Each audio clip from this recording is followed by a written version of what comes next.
గీతా స్రవంతి ఆధ్యాత్మిక వేదిక, జీవిత పరమార్థ విశ్లేషణ మాలిక. దూరమయ్యేటటువంటి ఇటువంటి కర్మలన్నీ కూడా మనం అందరం చేస్తూ ఉంటామండి. మన చిత్తము శుద్ధము కావాలి అంటే కృష్ణ పరమాత్మ ఈరోజు మనకు 5వ అధ్యాయంలో 10, 11 శ్లోకాలలో చెప్పబడినటువంటి వివరణ మనమందరం కూడా తెలుసుకున్నప్పుడు చేసేటటువంటి కర్మలో దోషాల నుండి ఎలా బయటపడగలము అనేటటువంటి విషయాలన్నీ కూడా పరమాత్మ వివరణ చేస్తున్నారు. నేను దేహమునందు బంధింపబడి ఉన్న ఆత్మ అనే విషయాన్ని ఎవరైతే గుర్తు పెట్టుకుంటారో వాళ్ళందరూ చేయవలసినటువంటి కర్మలో ఉన్నటువంటి మెలకువలు, ఉపాయాలు ఇవన్నీ మీకు చెప్తాను అని పరమాత్మ చెప్తున్నారు. కృష్ణ పరమాత్మ 6వ అధ్యాయంలో అంటారనమాట, నేను ఎవరైతే మనస్సును నిగ్రహించుకోవడానికి సిద్ధపడతారో వారికి ఉపాయాలు చెప్తాను. ఆయన చెప్తారనమాట, మీరందరూ కూడా నన్ను తెలుసుకోవాలి అనంటే మీ మనస్సు మీరు చెప్పిన మాట వింటుందా? వింటే మాత్రం మీకు ఉపాయాలు చెప్తాను. స్వామి, నా మనస్సు నేను చెప్పిన మాట వినదు అంటే మాత్రం నా దగ్గర ఉపాయాలు లేవు అంటున్నారు పరమాత్మ. ఆయన చెప్తారనమాట, అసంయతాత్మనా యోగో దుష్ప్రాప ఇతిమే మతి. అవును, మీ యొక్క మనస్సును నిగ్రహించటం అనేది సాధ్యం కానే కాదు. కానీ వశ్యాత్మనాతు యతత, ఎవరి మనస్సు అయితే నిగ్రహించడానికి కొంత వెసులుబాటు ఉంటే అప్పుడు నేనేం చేస్తాను, శక్యో వాప్తుముపాయత, మీరు సంసార బంధనంలో నుంచి విడిపడడానికి మీకు సహకరించేది ఏమిటి అంటే మీ మనస్సు. మీ మనస్సు మీ మాట వినేలాగా నేను కొన్ని ఉపాయాలు చెప్తాను. అంటే మనం ఒక గోడకి మేకు కొట్టాలనుకోండి, మనము గోడకి మేకు కొడుతున్నప్పుడు దానిలో గట్టిదనం తప్ప మెత్తదనం లేదనుకోండి, ఇప్పుడు మనం గోడకి శీలా కొడుతున్నప్పుడు శీలా వంగిపోతుంది కానీ గోడకి మాత్రం రంధ్రం పడదండి. అలాంటి గోడకి ఏదైనా చేయగలరా? చేయలేరు. అదేవిధంగా మన మనస్సు భగవంతుడు చెప్పిన సాధన చెయ్యడానికి అంగీకరించిన విధంగా గనక మనం మన యొక్క మనస్సును గనక శిక్షణ చేత క్రమబద్ధీకరించుకుంటే భగవంతుడు అంటున్నారు, మీ అందరికీ నేను ఉపాయాలు, సలహాలు చెప్తానంటారు. మనకేదైనా అనారోగ్యం వచ్చిందనుకోండి, అప్పుడు మనం ఏం చేస్తాం, డాక్టర్ గారి దగ్గరికి వెళ్తాం. డాక్టర్ గారు ఇచ్చే మందుల కంటే ముందు కొన్ని సలహాలు ఇస్తారండి. ఆ సలహాల మేరకు మన ప్రవర్తనని గనక మనం దిద్దుకుంటే, అంటే నాకు తరచుగా కడుపు నొప్పి వస్తుందండి అన్నాను అనుకోండి, అప్పుడు డాక్టర్ గారు అంటారు, మీరేమేం తింటారంటారు. నేను తినే ఆహారం గనక నాకు కడుపు నొప్పి వచ్చే అవకాశం ఉందనుకోండి, ముందు ఈ పదార్థాన్ని తక్కువగా తినండి. ఎంత మోతాదులో ఎన్నిసార్లు తినాలో కూడా దానికి తగిన ఉపాయాలన్నీ చెప్తారు కదండి. అదే విధంగా కృష్ణ పరమాత్మ కూడా అంటున్నారు, మీ మనసు నన్ను చేరుకోవాలి అనే కోరిక గనక నిజంగా మీకుంటే మీ మనసు మిమ్మల్ని మీరు ఉద్ధరించుకునేలాగా మీకు నేను చాలా సలహాలు ఇస్తాను. ఆ సలహాలు ఏంటంటే చెప్పేవన్నీ కూడా జాగ్రత్తగా వినండి అని పరమాత్మ చెప్తున్నారు. యోగమును పొందాలి. యోగం అంటే ఏంటి అసలు? ఫస్ట్ నేను ఈ దేహము కాదు, దేహములో ఉన్నటువంటి జీవాత్మను. మరి ఈ జీవాత్మను మనం ఎక్కడ కలపాలి? పరమాత్మ యందు కలపాలి. నదులన్నీ కూడా ఎందులో ప్రవహించటం కోసం ప్రయత్నం చేస్తూ ఉంటాయి? నది యొక్క ప్రయాణము కొండలు, గుట్టలు, కోనలు, పర్వతాలు ఇలా రకరకాలుగా వంపులు వంపులుగా వెళ్ళిపోతూ చివరికి సముద్రుడిలో కలిసిపోతాయి. నదులన్నీ కూడా స్త్రీలైతే సముద్రుడు పురుషుడండి. అదే విధంగా ఎవరైతే ధీరులైనటువంటి వాళ్ళు ఉంటారో వాళ్ళు కూడా ఇక ఈ భూమి మీద నేను అనుభవించేటటువంటి సుఖాలు ఏవీ లేవు, శాశ్వతమైన ఆనందం పొందాలనుకున్న వారు ఏం చేస్తారు, భగవంతుడు చెప్పినటువంటి, ఎక్కడ చెప్తారు భగవంతుడు? శాస్త్రమునందు చెప్పబడినటువంటి ఎన్నెన్నో సలహాలు, సూచనలన్నింటినీ కూడా తూచా తప్పకుండా ఎవరైతే పాటిస్తారో వాళ్ళు కూడా ఎక్కడికి వెళ్ళిపోతారు? తాము ఎక్కడి నుంచి వచ్చారో అక్కడికి వెళ్ళిపోతారు. మనమందరం ఎక్కడి నుంచి వచ్చాం? మహాసముద్రం అనేటటువంటి అని పిలువబడేటటువంటి సచ్చిదానందం అండి. సచ్చిదానందాన్ని సముద్రంతో ఎందుకు పోలుస్తారంటే, సముద్రంలో నీరంతా కూడా ఎండ ద్వారా ఏమవుతుంది? ఆవిరి రూపంలో పైకి వెళ్ళిపోతుందండి. కానీ సముద్రుడు ఏనాడు కూడా బెంగ పెట్టుకోడు. ఎందుకు? నదులన్నింటి ద్వారా వచ్చేటటువంటి నీటి ప్రవాహం చేత సముద్రుడెప్పుడు నిండుగానే ఉంటాడు. నా లోపటి నుంచి కొంత నీరు ఆవిరైపోతుందని బెంగపడరు. అదే విధంగా సచ్చిదానంద స్వరూపమైనటువంటి భగవంతుడి నుండి మనమందరం విడిపడ్డామండి. విడిపడినటువంటి వాళ్ళందరూ భగవంతుడిని తెలుసుకునే ప్రయత్నం చేస్తున్నారా? లేదు. అనేకులు ఏం చేస్తున్నారు? దేహ సంబంధమైనటువంటి విషయ సుఖాల కోసం పరిగెడతారు. విషయ సుఖాలనేవి ఎలా ఉంటాయి అంటే, మనకి అప్పటికప్పుడు ఆనందాన్ని ఇస్తూ ఉంటాయి. మరి భగవత్ సంబంధమైన సాధన అప్పటికప్పుడు దుఃఖాన్నిస్తుందండి. మరి దుఃఖాన్ని ఓర్చుకోవాలి. అంటే సర్వసంగ పరివేదన అనంటారు. అంటే సమస్తాన్ని విడిచిపెట్టి ఏం చేయాలి? పరివేదన, కొంత వేదన అనుభవించిన తర్వాత మాత్రమే మనం భగవంతుడికి చేరువవుతాము. నదులు సముద్రంలో కలవడానికి ఎన్నెన్ని రకాలుగా ప్రయాణం చేస్తారండి. కొండల మీద, ఏటవాలుగా, తర్వాత ఇంకా ఎత్తైనటువంటి మరి పర్వతాల మీద నుంచి కూడా వాటి యొక్క ప్రయాణాన్ని ఏం చేస్తాయి? కష్టం అనుకోకుండా ప్రయాణాన్ని సాగించినప్పుడు అవన్నీ కూడా ఎక్కడికి వెళ్ళినప్పుడు వాటి యొక్క ప్రయాణం పూర్తవుతుంది? సముద్రంలో కలిసినప్పుడు వాటి యొక్క ప్రయాణం సుఖవంతం అవుతుంది. మనం కూడా ఈ జీవాత్మ పరమాత్మలో కలిసినప్పుడు మాత్రమే ఇక మానవ జన్మను మనం పొందినందుకు కావలసినటువంటి పరిపూర్ణమైనటువంటి సిద్ధిని మనం పొందగలుగుతామన్నమాట. అందుకే ఇక్కడ కృష్ణ పరమాత్మ మన అందరికీ కూడా జ్ఞానబోధ చేస్తూ ఉన్నారు. యథా నదీనాం బహవోంబువేగాః సముద్రమేవాభిముఖా ద్రవంతి తథా తవాపి నరలోక వీరాః విశంతి వక్త్రాణ్యభివిజ్వలంతి. అంటే పరమాత్మ ఎప్పుడూ ప్రకాశిస్తూనే ఉంటారండి.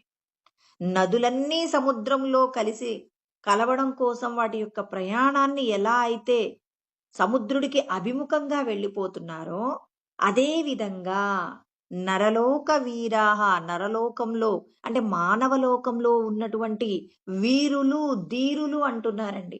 ఆత్మజ్ఞానం కలిగిన వాళ్ళందరినీ భగవంతుడు ఏమంటున్నారు? ధీరులు అంటున్నారు. ధీరులు అంటే కేవలం గురువుగారి దగ్గర ఉపదేశం తీసుకున్న వాళ్ళు కాదు. తీసుకున్నటువంటి ఉపదేశాన్ని ఆచరణలో పెట్టుకొని భగవంతుడితో లయం కావడం కోసం ఎవరైతే పరితపిస్తూ అనేక త్యాగాలు చేయడానికి సిద్ధంగా ఉంటారో వీళ్ళని పరమాత్మ ఏమంటున్నారు? ధీరులు అంటారు. ఆత్మ విశ్వమంతటా ఉన్నది అని తెలుసుకున్నటువంటి వాళ్ళనే ఈ లోకం ఏమంటుంది? పరమాత్మ మనందరికీ ఇచ్చిన కితాబు ఏంటంటే, మీరందరూ గొప్పవాళ్ళు అంటున్నారు. ఆ గొప్పవాళ్ళైనటువంటి వాళ్ళు ధీరులుగా ఎప్పుడు మారగలుగుతారు? సాధన యందు ఎవరైతే ఎదురైనటువంటి ప్రతి కష్టాన్ని కూడా ఓర్చుకోవడానికి సిద్ధపడినప్పుడు వాళ్లకు పరమాత్మ ఏమని పేరు పెడుతున్నారు? ధీరులు అంటున్నారు. అంటే మనం గొప్పవాళ్ళుగా ఉండిపోదామా? ధీరులుగా మారదామా అనేది ఎవరు నిర్ణయించుకోవాలి? మనమే నిర్ణయించుకోవాలి. ధీరులుగా చాలా మంది ఏం చేస్తారు? నేను గురువు గారి దగ్గరికి వెళ్ళానండి, ఆత్మ ఉపదేశం తీసుకున్నానండి, మేమందరం కూడా మిగిలిన వాళ్ళందరికంటే కూడా గొప్పవాళ్ళమని చెప్పి మా గురువు గారు చెప్పారంటే ఈ మాటలో ఏమాత్రం సందేహం లేదండి. కానీ గొప్పవాళ్ళు ధీరులుగా మారాలా వద్దా? మారాలి అంటే ఏం చేయాలి? సాధన చేయాలి. ఇప్పుడు ఒక వ్యక్తి రాజయ్యాడండి. రాజైనప్పుడు అందరూ కూడా జై కొడతారు. ఆయనకి జేజేలు కొట్టిన తర్వాత ఆయన యొక్క పరిపాలన గనక ప్రజలకు కావలసిన విధంగా లేదనుకోండి, అంటే ప్రజలను ఉద్ధరించగలిగిన విధంగా లేదనుకోండి, అప్పుడు ఆ ప్రజలేమంటారు? పేరుకు మాత్రమే పెద్దలు, వాళ్ళ యొక్క పనులన్నీ కూడా ఎలా ఉంటాయి? మేము చేసే పనుల కంటే కూడా చాలా నీచమైనటువంటి స్థితిలో ఉంటాయి. ఆయన పేరుకు మాత్రమే రాజుగారు. వీళ్ళు కేవలం పేరుకు మాత్రమే ఆత్మజ్ఞానం ఉన్నవాళ్ళు.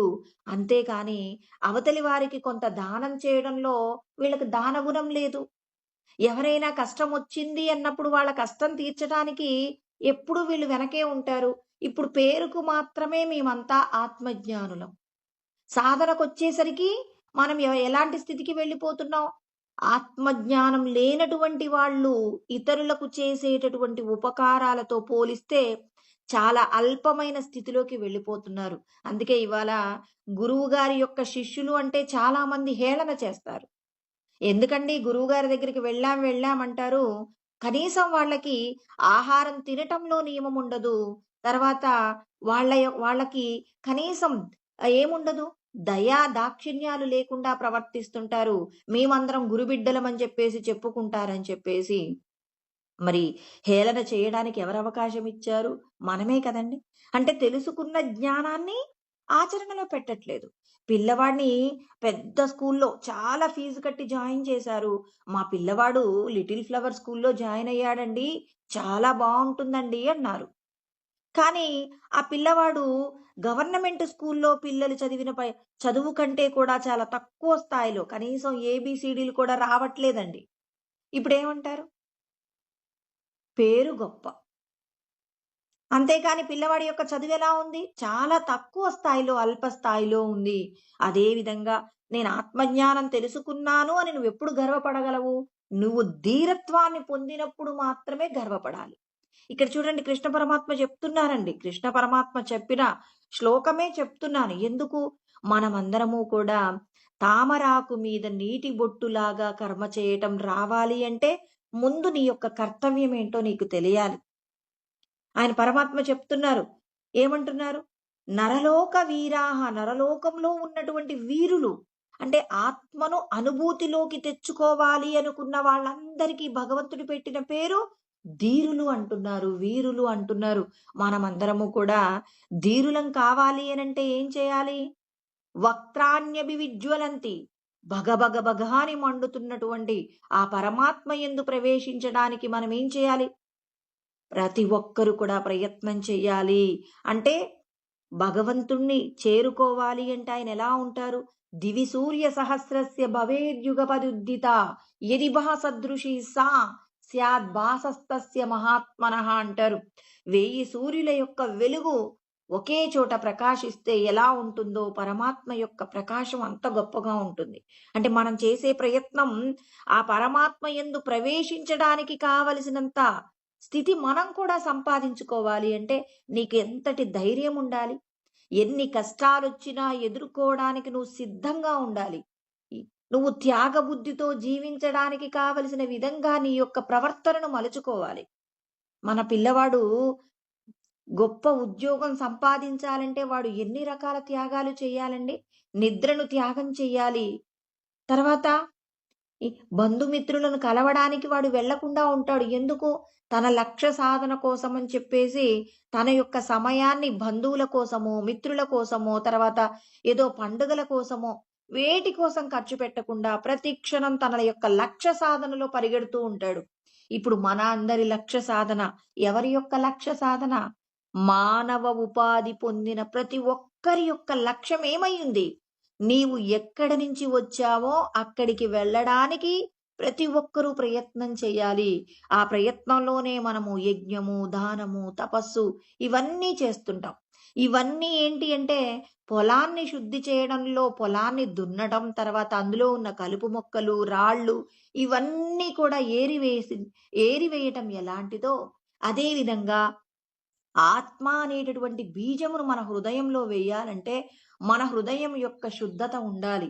ఆ శుద్ధత ఎలా ఉండాలి అంటే మన హృదయమునందు నీది కాని శరీరానికి సంబంధించిన రాగద్వేషాలేవి కూడా నీ హృదయంలో లేనప్పుడు ఆత్మ అనే బీజం చక్కగా పెరుగుతుందండి. అంటే మన పొలంలో విత్తనం వేసినప్పుడు దాని చుట్టూ కలుపు మొక్కలు, బలమైనటువంటి రాళ్ళు ఇవన్నీ లేకుండా దానికి కావలసిన ఎరువు వేసి, నీళ్లు వేసినప్పుడు మొక్క ఎలా అయితే ఆ బీజము ఎలా అయితే మొక్కగా మారుతుందో, మొక్క మహావృక్షంగా పెరగటానికి మనం ప్రతి క్షణము కూడా ఏం చేస్తాం? ప్రయత్నం చేసినప్పుడు ఆ మొక్క పెరగటానికి కావలసిన విధంగా మీరు పోషణ చేసినప్పుడు ఆ మొక్క ఎలా అయితే మహావృక్షమై ఫలాలను ఇస్తుందో అదే విధంగా యజ్ఞములు, దానములు, తపస్సులన్నీ ఏమవుతాయి? యజ్ఞదాన తపకర్మ నత్యాజ్యం కార్యమేవ తత్. మీరు చేసేటటువంటి కర్మలలో యజ్ఞాలు చేస్తుండాలి, దానాలు చేస్తుండాలి. మీ శరీరము, మనస్సు, వాక్కు ఎప్పుడు 10 మందికి మేలు జరిగేలాగా ప్రయత్నం చెయ్యాలి. ఇవి ఎవరైతే చేస్తూ ఉంటారో ఏమవుతుంది అంటే, యజ్ఞోదానం తపశ్చైవ పావనాని మనీషిణాం. మన మనస్సులో ఏవైతే మలిన సంకల్పాలున్నాయో, ఇతరులకు ఏదైనా ఇవ్వడంలో మనకున్న లోభగుణం ఉంటుందో, ఆ లోభగుణాన్ని పోగొట్టేలాగా మనకు భగవంతుడు మనకేం చేస్తాడు? ఉపకారం చేస్తారు. వేరొకరి యొక్క సంపదలను చూసి అసూయ పడుతుంటే, ఆ అసూయను పోగొడతాడు. మన దగ్గర ఉన్న దానితో అహంకరిస్తుంటే, ఇదంతా భగవంతుడి సొత్తు అనేటటువంటి జ్ఞానాన్ని తెలుసుకోగలిగి, అహంకారాన్ని పోగొట్టేలాగా పరమాత్మ నీకు సహాయం చేస్తారు. ఏదైనా ఒక వస్తువును పొందాలనే మోహాన్ని పోగొడతారు. అందుకే ఈశ్వరుడు మనందరికీ ఏం చెప్తున్నారు? సత్పురుషుల యొక్క సాంగత్యం మీ అందరికీ మేలు చేస్తుంది. సత్పురుషులంటే ఎలా ఉంటారు? రాగద్వేషాల నుండి విడిబడి ఉంటారు. అందుకే ఇక్కడ పరమాత్మ చెప్తున్నారు, బ్రహ్మణ్యాదాయ కర్మాణి సంగం త్యక్త్వా కరోతి యః లిప్యతేన స పాపేన పద్మపత్రమివాంబస అంటున్నారు. అంటే తామరాకు, తామర తామర ఎక్కడ ఉంటుందండి? బురదలో ఉంటుందండి. మనమందరం కూడా ఎక్కడుండాలి? రాగద్వేషాలతో కూడినటువంటి త్రిగుణాల మాయతో కొంతమంది అసూయ పరులుంటారు. కొంతమంది తమకున్న దానితో అహంకరిస్తూ ఉంటారు. తమకున్న దానిని ఇతరులకు ఇవ్వడానికి ఇష్టపడినటువంటి లోభగుణంతో కూడిన వాళ్ళుంటారు. తమ కోరికలు తీరలేదని చెప్పేసి కోపంతో రగిలిపోయేటటువంటి, మరి బురదలో ఎన్ని రకాల మాలిన్యాలుంటాయో మనమున్న సంసారంలో మన చుట్టూ ఉన్నటువంటి వాళ్ళలో కూడా ఇన్ని రకాల కల్మషాలుంటాయండి. కామ, క్రోధ, లోభ, మోహ, మద, మాత్సర్యము. ఈ 6కి సంబంధించిన వాళ్ళను మనం చుట్టూ కూడా మన మన చుట్టూ ఉంటారు. మనలో కూడా కొన్నుంటాయి. వీటన్నింటిని ముందు మనం ఏం చేయాలి? మనమేమనుకుంటామంటే, మనం ఎవరికో దానం చేసి, అబ్బా! నేను కాబట్టి దానం చేస్తున్నాను. వాళ్ళకి చూడండి ఎన్ని సంపదలున్నాయో. వాళ్ళు దానం చెయ్యట్లేదంటారు. కానీ భగవంతుడు మనందరికీ ఏం చెప్తున్నారంటే, ముందు మిమ్మల్ని మీరు మార్చుకోండి. ఉద్ధరేదాత్మనాత్మానం నాత్మానమవసాదయేత్. ఆత్మైవ హ్యాత్మనో బంధుః. ఆత్మైవ రిపురాత్మనః అంటున్నారు. అంటే ఇక్కడ కృష్ణ పరమాత్మ ఏమంటారు? 6వ అధ్యాయం 5వ శ్లోకం అండి. మీ యొక్క మనస్సును మీరే ఉద్ధరించుకోవాలి. ఉద్ధరించుకున్న వాళ్ళ యొక్క మనస్సు మీకేం చేస్తుంది? భగవంతుణ్ణి చేరుకోవడానికి కావలసినటువంటి విధంగా మీకు సహకరిస్తుంది. ఎవరైతే తమ మనసును ఉద్ధరించుకోలేదో, అది మిమ్మల్ని ఏం చేస్తుంది? ఇవాళ మనిషి జన్మను పొందడానికి కావలసిన స్థితినిస్తుంది. ఈ స్థితిని నీచమైనటువంటి పాపపు జన్మలను పొందేలాగా కూడా తీసుకెళ్తుంది. కాబట్టి మన ఏవ మనుష్యానాం బంధమోక్షయో. మనస్సే మనం బంధాన్ని పొందాలన్నా, మోక్షాన్ని పొందాలన్నా, దేహ బంధాల నుండి ఇంకా మనం ముందుకు వెళ్ళాలన్నా, లేకపోతే దేహ బంధాల నుండి విడిపడాలన్నా మీ మనస్సే కారణం. కాబట్టి మనల్ని మనం మార్చుకుందాం. అందుకే ఎవరికెళ్ళైనా మనం ఒక వేలు చూపించి పలానా వాళ్ళండి, పలానా వాళ్ళండి అని అంటుంటే, మీ వేలు 4 వేళ్ళు మీ వైపు ఉన్నాయి. ఒక్క వేలు మాత్రమే అవతలి వాళ్ళ వైపు ఉంది. అంటే మీ లోపట ఉన్న లోపాలు చాలా ఉన్నాయి. మరి అవతలి వాళ్ళలో ఉన్న లోపాలు ఒక్కటే. అంటే మీ లోపటనే కామ, క్రోధ, లోభ, మోహ, మద, మాత్సర్యాలున్నాయి. మరి వీటిని మీరు పోగొట్టుకునే ప్రయత్నం చెయ్యండి. అందుకే మన సాధనంతా కూడా ఎవరినో ఉద్ధరించాలనే ప్రయత్నం కాదండి. ముందు మనల్ని మనం ఉద్ధరించుకుందాం. మనల్ని ఉద్ధరించుకోవడానికే మనం జ్ఞానం సంపాదించుకోవాలి కానీ, నాకు తెలిసింది 10 మందికి చెప్పాలి, 10 మంది నన్ను పొగడాలి, ఇలాంటి విషయాల వల్ల ఒకవేళ ఓ 1,00,000 మంది పొగుడుతారండి. నీ లోపట మాత్రం ఏ విధమైనటువంటి మానసికమైనటువంటి ప్రశాంతత లేదు. ఇప్పుడు ఏం చేసుకుంటారండి ఆ పొగడ్తలు, ఆ వచ్చినటువంటి ఆభరణాలు, తర్వాత మిమ్మల్ని లోకమంతా మీకు చేతులెత్తి మొక్కుతున్నారు. ఇప్పుడు మీకేమైనా గొప్పగా ఉద్ధరణ ఉంటుందా? మీరు ఎవరైనా మీ ఇంటికొచ్చి మీతో గట్టిగా మాట్లాడుతున్నారు. మీ హృదయము పరిపరి విధాలుగా భయపడుతుంది. ఎందుకండి మీకెంత జ్ఞానం ఉంటే మాత్రం? ఒక సమస్యకు మీ గుండె కొట్టుకుంటుంది. విపరీతమైనటువంటి భయాన్ని పొందుతుంది. మరి మీకెందుకండి ఇంతమంది మీకు నమస్కారాలు పెట్టి మీకు చేసేటటువంటి గొప్ప గొప్ప పూజలు ఇవన్నీ ఎందుకు ఉపయోగపడతాయి? ఓ సమస్య రాగానే వణికిపోవడం జ్ఞానమా? ఇక్కడ మనకు రామతీర్థ స్వామి ఒక మాట చెప్తారండి. ఏమంటారంటే, మనమందరము కూడా రోజుకి ఎన్ని సార్లు మరణిస్తున్నాం. అదేంటండి మనమెందుకు మరణిస్తాం? ఈ శరీరం పడిపోయినప్పుడు కదా మనం మరణించేది. లేదు లేదు మీరందరూ మరణిస్తున్నారంటున్నారు. ఎందుకు మరణిస్తున్నామండి? ఎందుకంటున్నారు ఈ మాట? ఎవరైతే ఏ విషయం కోసం ఎప్పుడైతే భయపడటం ప్రారంభించారో అప్పుడు మీరు చనిపోతున్నారు. అంటే రోజుకు మనం ఒక 20 విషయాలకు భయపడ్డామనుకోండి, 20 సార్లు చచ్చి బతికామట మళ్ళీ. అంటే ఇక్కడ చూడండి. అంటే భయపడుతున్నావంటే నువ్వు సచ్చిదానందం అవుతావా? నువ్వు సద్గురువు అవుతావా? నీకొక సమస్య వచ్చింది. సమస్యను పరిష్కరించడానికి నేనొక చిన్న ఉపాయం చెప్తాను. అంటే నేను నా సొంతంగా ఏం చెప్పేది లేదు. హనుమంతుడు హనుమంతుడిని శ్రీరామచంద్రుడు ఏమని చెప్తారు? సీతమ్మ తల్లి జాడ కనిపెట్టమని లంకకు పంపిస్తారు. పంపించారు కదండీ! పంపించినప్పుడు ఇప్పుడు సీతమ్మ తల్లి చెట్టు, సీతమ్మ తల్లి ఉన్నటువంటి ఎక్కడైతే సీతమ్మ తల్లి అశోకవనంలో ఉంటుంది కదండీ! ఆ అశోక చెట్టు కింద అమ్మవారు కూర్చుంటుంది. ఇప్పుడు సీతమ్మ తల్లికి చాలా దుఃఖం కలుగుతుంది. ఇక నేను ఉండలేను ఈ లంకలో. నేనిక చనిపోతాను అని చెప్పేసి మాట్లాడతారనమాట. అలా మాట్లాడినప్పుడు త్రిజట అనేటటువంటి ఆమె ఏం చేస్తుందంటే, "అమ్మా! నాకు రాత్రి ఒక కల వచ్చింది. ఏంటి? ఈ లంక అంతా కూడా ఎవరో ఒక కోతి వచ్చి ఈ లంకనంతా కూడా దహించి వేస్తుందట. నాకు స్వప్నం వచ్చిందమ్మా" అని చెప్తుంది. అంటే ఇప్పుడు ఆంజనేయ స్వామి ఆలోచిస్తున్నాడు. ఏంటి? కోతి అంటే నేనే. త్రిజటకు స్వప్నంలో ఏం కనిపించిందట? ఈ లంకంతా దహనమైనట్టు కనపడిందట. శ్రీరామచంద్రుడు నాకే పనప్పజెప్పారు? సీతమ్మ తల్లి జాడ కనిపెట్టమని చెప్పారు. అంటే కేవలం చూసి రమ్మని చెప్పారు కానీ, లంకని కాల్చి రమ్మని చెప్పలేదే అనుకున్నాడట.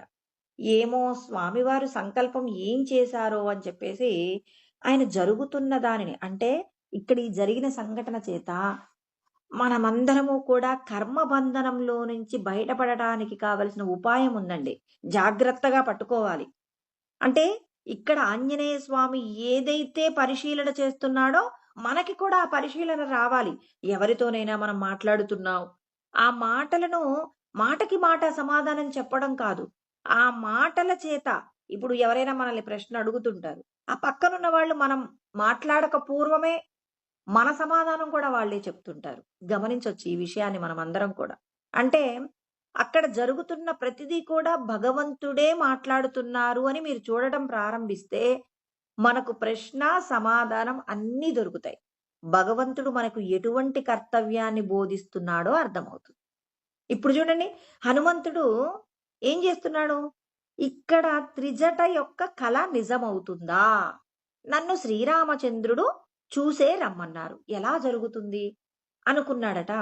ఈ టైంలోనే మరి మన యొక్క హనుమ ఆహ్, ఎవరికి దొరుకుతాడు? రావణాసురుడి యొక్క సైన్యానికి దొరుకుతాడు. ఈయనే దొరికాడు. అసలు చూద్దాం రావణాసురుడు ఎలా ఉంటాడో. అసలు ఆయన యొక్క రాజ్యము, అతని యొక్క సభ అదంతా ఎలా ఉంటుందో చూద్దాం అనిపించింది. వాళ్ళు పట్టుకునే ప్రయత్నం చేసినట్టుగా ఉన్నారు. చేశారు కూడా ప్రయత్నం చేశారు. హనుమ తప్పించుకున్నట్టుగా చేశారు. చివరికి దొరికిపోయారు. దొరికిపోయిన తర్వాత అక్కడ రావణాసురుడు అంటారట, "ఈ కోతిని చంపేయండి" అన్నారట. విభీషణుడు వెంటనే, "అన్నయ్య రాయబారానికి వచ్చిన వాళ్ళని చంపకూడదు కదన్నయ్య" అంటే అప్పుడు హనుమంతుడు అనుకున్న మాట వినండి. ఏమంటున్నాడు? నా ప్రభువు నన్ను చంపకుండా విభీషణుడు రూపంలో అడ్డుగా మారాడు. అంటే నన్ను కాపాడే ప్రయత్నం ఎవరి ద్వారా జరుగుతుందిక్కడ? విభీషణుడి ద్వారా జరుగుతుంది. ఇక్కడ చూడండి. ఇక్కడ ఈ మాటలో ఆయన ఏం తీసుకున్నాడు? నన్ను కాపాడేటటువంటి బాధ్యత ఎవరు తీసుకున్నారు? ఆ రాముడు తీసుకున్నాడు. ఎవరి రూపంలో తీసుకున్నాడు? విభీషణుడు రూపంలో తీసుకున్నారు. ఆ పరమాత్మయే 84 లక్షల రకాల ఉపాధులలో ఉన్నారని చూసేటటువంటి ఆత్మస్థితిలో ఉన్న వారి యొక్క ప్రవర్తన ఎలా ఉంటుందో మనం విచారణ చేస్తున్నాం. మనం ఎందుకు ఉండకూడదండి ఇలాగా? మనం కూడా ఉండే ప్రయత్నం చేస్తే మనం కూడా బంధనంలో నుంచి బయటపడవచ్చు. ఇక్కడ చూడండి జరుగుతున్న సంఘటనని హనుమ గమనిస్తున్నాడు. రావణాసురుడి మాటల చేత భయపడ్డాడు. వీళ్ళు నన్ను చంపేస్తారట. ఏం జరుగుతుందో చూద్దాం అనుకుంటున్నాడు. సరే తాను రక్షించుకుంటాడా తనను తాను, లేదా చంపబడతాడా అనేది తర్వాత. కానీ అక్కడ మాటలతో జరుగుతున్నటువంటి ఏదైతే సంభాషణ ఉందో, ఆ సంభాషణను గమనిస్తున్నాడు. ఇక్కడ విభీషణుడు రూపంలో రక్షిస్తున్నాడు. పరమాత్మ రక్షిస్తున్నాడు. నా తండ్రి నువ్వు నమ్ముకున్న గురువే నిన్ను రక్షిస్తున్నాడు అనుకున్నారనుకోండి. ఇక్కడ ఆయన ఎవరు కాపాడుతున్నారనుకుంటున్నాడు? రాముడు కాపాడుతున్నాడు అనుకుంటున్నాడు. ఆ రాముడు విభీషణుడు రూపంలో సాక్షిగా ఉండి తనను రక్షిస్తున్నాడు. ఇవాళ మన అందరిలో ఉన్న గురు చైతన్యానికి ఏమని పెట్టుకుంటాం? మనకిష్టమైన ఒక గురుస్వరూపాన్ని పెట్టుకుంటాం. ఆ గురుస్వరూపమే నన్ను రక్షిస్తుంది అంటున్నాం. అంటే మనందరము కూడా నిరాకారంలో ఉన్న పరబ్రహ్మమును దర్శించలేం కాబట్టి, ఆ బ్రహ్మమును అనుభూతి పొందిన ఒక గురుస్వరూపంలో ప్రతి క్షణం, ప్రతి రూపంలో మనం ఆ పరమాత్మను చూస్తుంటామనమాట. అంటే ఒక సాకార రూపంలో చూస్తున్నాం. ఇప్పుడు విభీషణుడు "అన్నయ్య వద్దు" అంటారు. వద్దు అన్నప్పుడు సరే, ఇప్పుడు వచ్చిన వాడిని ఊరికే పంపించడం ఎందుకు? ఈ కోతి కదా ఇది. ఈ కోతులకు తోక అంటే చాలా ఇష్టం. ఈ తోకకు నిప్పంటించండి అన్నారట. వెంటనే హనుమకి త్రిజటకి వచ్చినటువంటి స్వప్నంలో వచ్చినటువంటి కల నిజమవుతుంది. స్వామి నన్ను లంకను కూడా ఏం చేయమంటున్నారు? అంతా కూడా తగలబెట్టమని చెప్పేసి స్వామివారు సంకల్పం చేశారు. ఒకవేళ ముందే చెప్తే నేను ఏం చేయాలి? నా తోకకు నిప్పంటించుకోవడానికి కావలసినటువంటి బట్టలు, తర్వాత ఇంకా నిప్పును వెలిగించడానికి కావలసినటువంటి ఆ నూనె పదార్థము, ఇవన్నీ నేను తీసుకురావాల్సి వస్తుందని నా స్వామి ఇలాంటి ఏర్పాట్లు చేశారని, ఆ తోకకి నిప్పంటించగానే వాళ్ళందరూ ఏం చేశారు? చాలా బట్టలన్నీ కట్టేసి, నూనె పోసేసి కర నిప్పంటిచ్చేసి వదిలిపెట్టారు. ఇప్పుడాయన ఏం చేశారు? త్రిజటకు వచ్చినటువంటి స్వప్నంలో వచ్చినటువంటి కలని ఏం చేశారు? దాన్ని అమలు పరిచారనమాట. అంటే ఇక్కడ మనందరికీ రావాలి. బ్రహ్మణ్యాదాయ కర్మాణి అంటే భగవంతుడికి కర్మ సమర్పణ చెయ్యడం అంటే ఎలాగో ఇక్కడ మనకు హనుమంతుడి ద్వారా తెలుసుకుంటున్నామనమాట. అంటే మనకు ఎలా మన సమస్యను మనం ఎలా పరిష్కరించుకోవాలి అనే దాని గురించి మనందరికీ చాలా రకాల సందేహాలుంటాయి. ఆ సందేహ నివృత్తికి ఇలా మనం రామాయణ, మహాభారతంలో జరిగినటువంటి ప్రతి సంఘటనని గనక విచారణ పూర్వకంగా తీసుకుంటే, మన సమస్యను మనం ఎలా పరిష్కరించుకోవచ్చో, భగవంతుడు ఎలా నిర్ణయం చేస్తున్నాడో, మనం ఏం చేయవచ్చు అంటే ఆచరణలో పెట్టుకోవడానికి అవకాశం ఉంటుందన్నమాట. ఇక్కడ చూడండి, బ్రహ్మణ్యాదాయ కర్మాణి అంటే బ్రహ్మమునకు సమస్త కర్మలు సమర్పించండి. ఈ విషయం గురించండి కృష్ణ పరమాత్మ అనేకమైన అధ్యాయాలలో అనేక విధాలుగా చెప్తారు. మనం ఆల్రెడీ చెప్పుకున్నాం. 3వ అధ్యాయం 30వ శ్లోకంలో సర్వకర్మాణి మనసా సన్యస్యాస్తే సుఖం వశి నవద్వారే పురే దేహి నైవ కుర్వన్న కారయన్ అంటారు. ఒక్కొక్క చోట ఒక్కొక్కలాగా చెప్తారనమాట. సర్వకర్మాణి మనసా ఇక్కడ ఇది 5వ అధ్యాయం అండి. సర్వకర్మాణి మనసా సన్యస్యాస్తే సుఖం వశి అంటే మీరు చేసే ప్రతి కర్మను కూడా ఏం చేయాలి? మనస్సు చేత భగవంతుడికి సమర్పణ చెయ్యండి. అక్కడ 3వ అధ్యాయం 30వ శ్లోకం ఏమంటాడు? మయి సర్వాణి కర్మాణి సన్యస్యాధ్యాత్మ చేతస ఆధ్యాత్మికమైనటువంటి మనస్సు చేత సమస్త కర్మలు భగవంతుడికి సమర్పణ చెయ్యండి అని అక్కడ చెప్పాడు. ఇక్కడ 13వ శ్లోకంలో ఏమంటాడు? సమస్త కర్మలను మనస్సు చేత నాకు అర్పించండి అంటారు. నవద్వారములు కలిగినటువంటి ఈ దేహమునందు మీరందరూ సంతోషంగా ఉండాలి అని మీరు అనుకుంటే మీరందరూ ఏం చేయాలి? ఆధ్యాత్మికమైన మనస్సును తయారు చేసుకోండి అంటున్నారు. అంటే ఇప్పుడు మన మనస్సు ఎలా ఉందండి? మన మనస్సు దేని గురించి ఆలోచిస్తుంది? ఈ దేహమే నేను అనుకున్నప్పుడు ఇది స్త్రీ శరీరమా, పురుష శరీరమా? నేను పలానా వారికి కోడలు, పలానా వారికి కూతురు, పలానా వారికి భార్యను, పలానా వారికి తల్లిని, పలానా వారికి బంధువు. ఇప్పుడు నేనేం చేస్తున్నాను? ఈ దేహానికి సంబంధించిన విషయాలన్నింటి చేత కట్టుబడ్డాను. అంటే ఇప్పుడు నా మనసు ఆధ్యాత్మికమైన మనస్సు అవుతుందా? కానే కాదు. ఇప్పుడు ఈ శరీరము ఎవరిది? ఈశ్వర స్వరూపమైనటువంటిదే తప్ప ఇది నేను కాదు అనుకున్నప్పుడు మాత్రమే మన యొక్క మనస్సు ఆధ్యాత్మికమైన మనస్సు అవుతుంది. నీవెవరు? నేను పరమాత్మ యొక్క అంశనే నేను, సచ్చిదానంద స్వరూపమే నేను. మనందరిలో ఉంది కదండి. సచ్చిదానంద నామరూపములు అనేది మనందరి యొక్క ప్రత్యేకత. ఎవరి యొక్క సొత్తేం కాదండి. ఇది కొద్ది మందిదేనండి, రమణులది, లేకపోతే రామకృష్ణ పరమహంసది, ప్రకాశానందగిరి స్వాముల వారిది. ఇది కాదు. మనందరి యొక్క మనస్సు ఏమై ఉండాలి? సచ్చిదానందాత్మగా ఉండాలి. మన మనస్సు ఎప్పుడు లోపట ఉన్నటువంటి పరమాత్మ యొక్క శక్తి తీసుకోవడమే కాదు, పరమాత్మ యొక్క శక్తిగా నిలబడగలిగినంత సాధన మనం చెయ్యాలి. అందుకే పరమాత్మ ఏమన్నారు? మయి సర్వాణి కర్మాణి, సమస్త కర్మలు నాయందు ఉంచండి. ఎప్పుడు ఉంచగలుగుతారు మీరందరూ? సన్యస్యాధ్యాత్మ చేతస. అంటే ఇప్పుడు ఇది నేను అనుకున్నాను అనుకోండి, నాకు సంబంధించినటువంటి నా కుటుంబం పట్ల నాకు రాగద్వేషాలు ఉంటాయి. రాగద్వేషాలు లేనటువంటి మనస్సు ఆధ్యాత్మికమైన మనస్సు. బాగా గుర్తుపెట్టుకోవాలి. ఆధ్యాత్మికమైన మనస్సులో నా వాళ్ళు పరాయి వాళ్ళనే వ్యత్యాసాలు ఉండవు. మనకి ఎంత మనం నేను ఎంతో జ్ఞానం ఉంది నాకు అనుకుంటాను, కానీ నా దగ్గర ఉన్న వస్తువుని నేను ఇతరులకు ఇవ్వడంలో నా కుటుంబం గురించి ఆలోచించకుండా విశ్వమంతటా నేనే ఉన్నాను అనగలిగినంత స్థితి ఎవరికొస్తుంది? కొద్ది మందికి. పరమాత్మ ఎవరి సాధన అయితే ముక్త స్థితిలో ఉంటుందో, రాగద్వేషాల నుండి విడిబడి అంతటా బ్రహ్మమును చూడగలిగినటువంటి స్థితి సంపాదించుకున్నటువంటి వాళ్ళు ఏం చేస్తారు? నా వాళ్ళు పరాయి వాళ్ళనే వ్యత్యాసం ఉండదండి.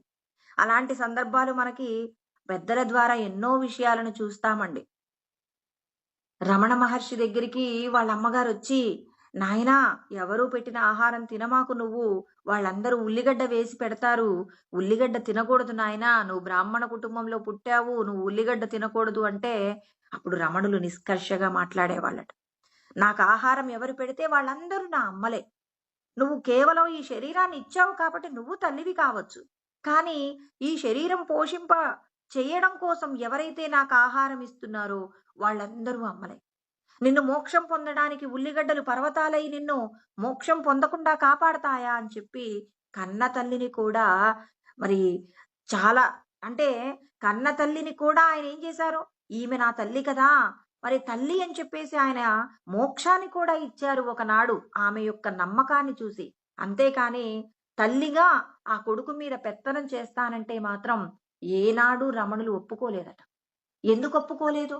నేను ఈ శరీరం కాదు, శరీరమునందు ఉన్నటువంటి సచ్చిదానందమే అని చెప్పేసి నామరూపాలు విడిచిపెట్టిన నాటి నుండి ఎవరైతే ఆ శరీరం పోషణకు ఎవరైతే ఆహారాన్ని ఇస్తున్నారో వాళ్ళందరూ కూడా నాకు తల్లులే అమ్మా అని చెప్పేసి తల్లి యొక్క మాటలకు కూడా నిష్కర్షగా సమాధానం చెప్పారే తప్ప ఎక్కడా రాగద్వేషాలకు లొంగలేదు.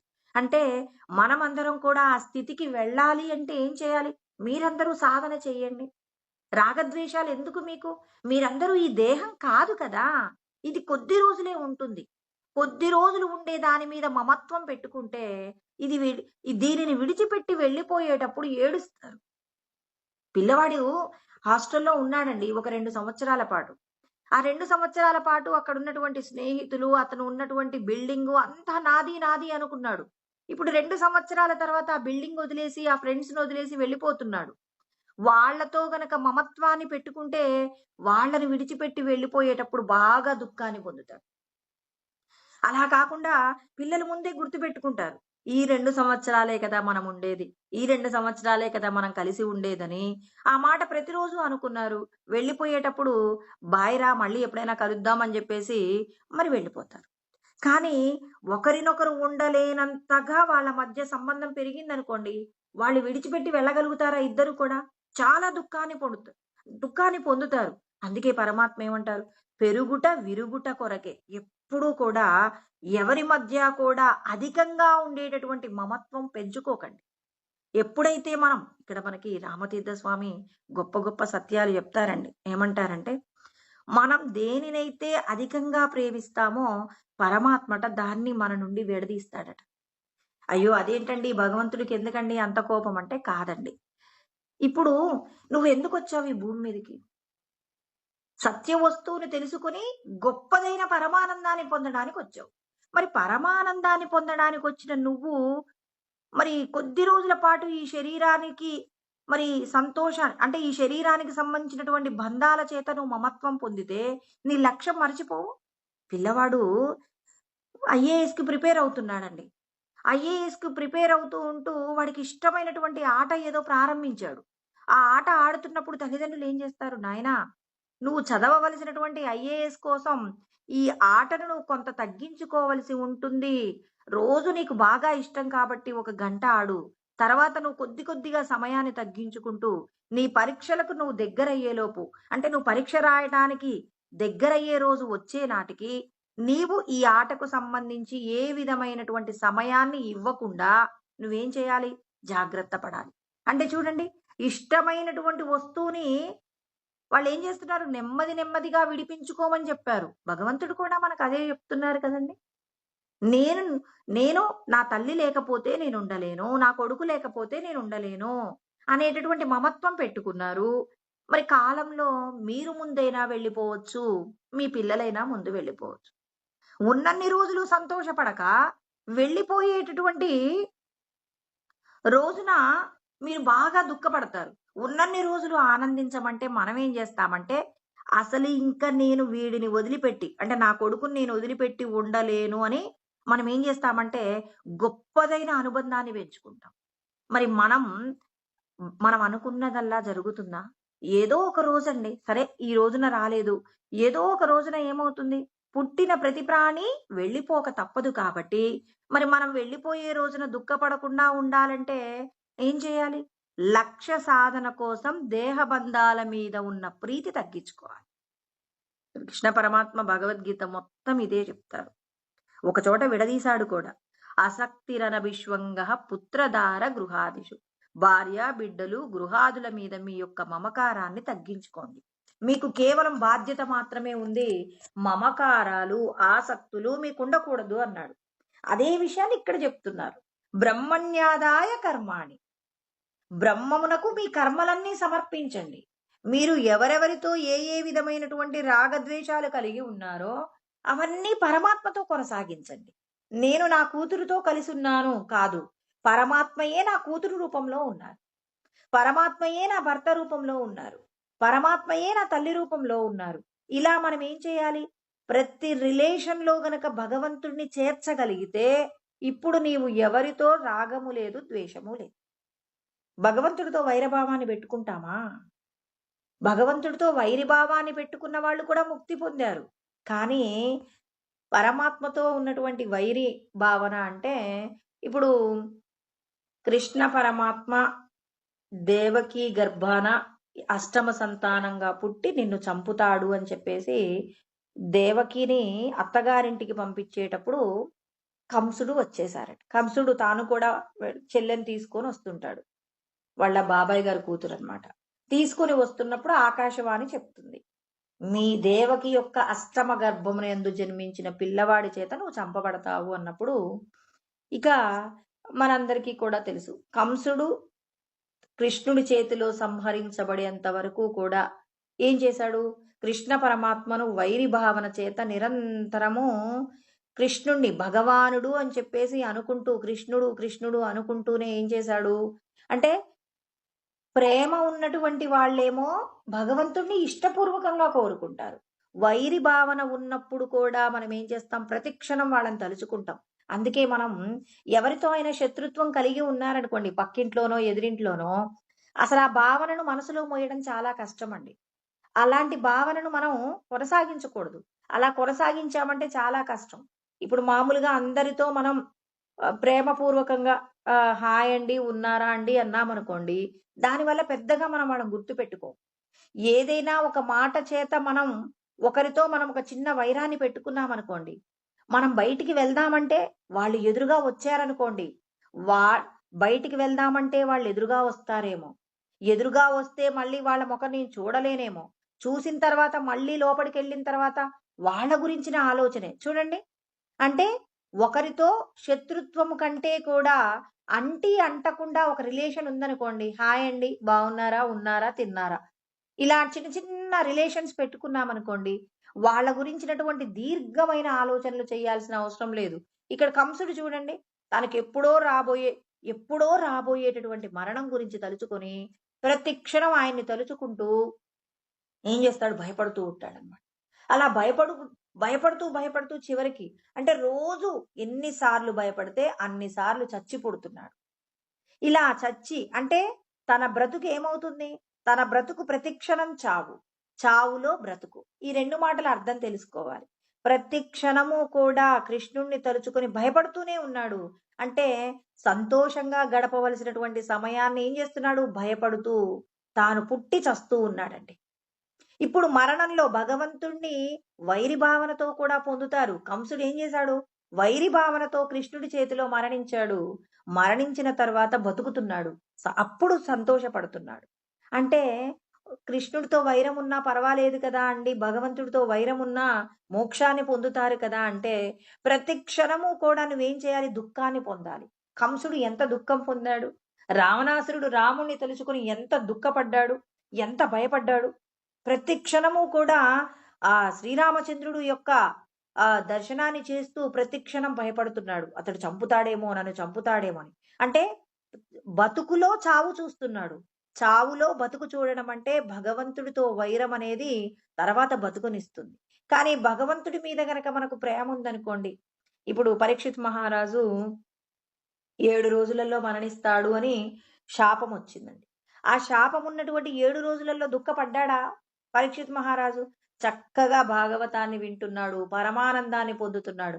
అంటే చావు చావు వస్తుందని తెలిసినప్పటికీ కూడా బతుకులో ఆనందంగా ఉన్నాడు. ఈ శరీరం విడిచిపెట్టేటప్పుడు తనని పాము వచ్చి కరిస్తే అతడు చనిపోయేటప్పుడు కూడా పరమానందాన్ని పొందుతూ వెళ్ళిపోయాడు. అంటే బ్రతికి ఉన్నప్పుడు ఆనందం, వెళ్ళిపోయేటప్పుడు కూడా ఆనందం. అందుకే భగవంతుడితో ప్రేమపూర్వకమైనటువంటి అనుభూతి మనకెప్పుడు బతుకు మీద ఏం చేస్తుంది? మనం బ్రతకడమే కాదు, మనం సంతోషంగా ఉండడమే కాదు, ఇంకో 10 మందికి ఏం చేయగలుగుతాం? ఆనందాన్ని పంచగలుగుతాం. కంసుడు చూడండి, ప్రతి క్షణం భయపడ్డాడు. ఎంతో మంది వేదనకు గురిక అయ్యేలాగా ఎంతో మంది పసిబిడ్డల్ని చంపించాడు. ఎంతో మంది రాక్షసులను కృష్ణుని చంపడం కోసం పంపించాడు. ఆ రాక్షసుల యొక్క మరణానికి కారణమయ్యాడు. అంటే ప్రతి క్షణం అతడు చస్తూ బతుకుతున్నాడు. ఆ బతుకులో ఎంతో మందికి దుఃఖాన్నిస్తున్నాడు. పరీక్షిత్ మహారాజు ఆ రోజు తనకు కలిగినటువంటి పరిస్థితిలో భాగవతం వింటున్నాడు.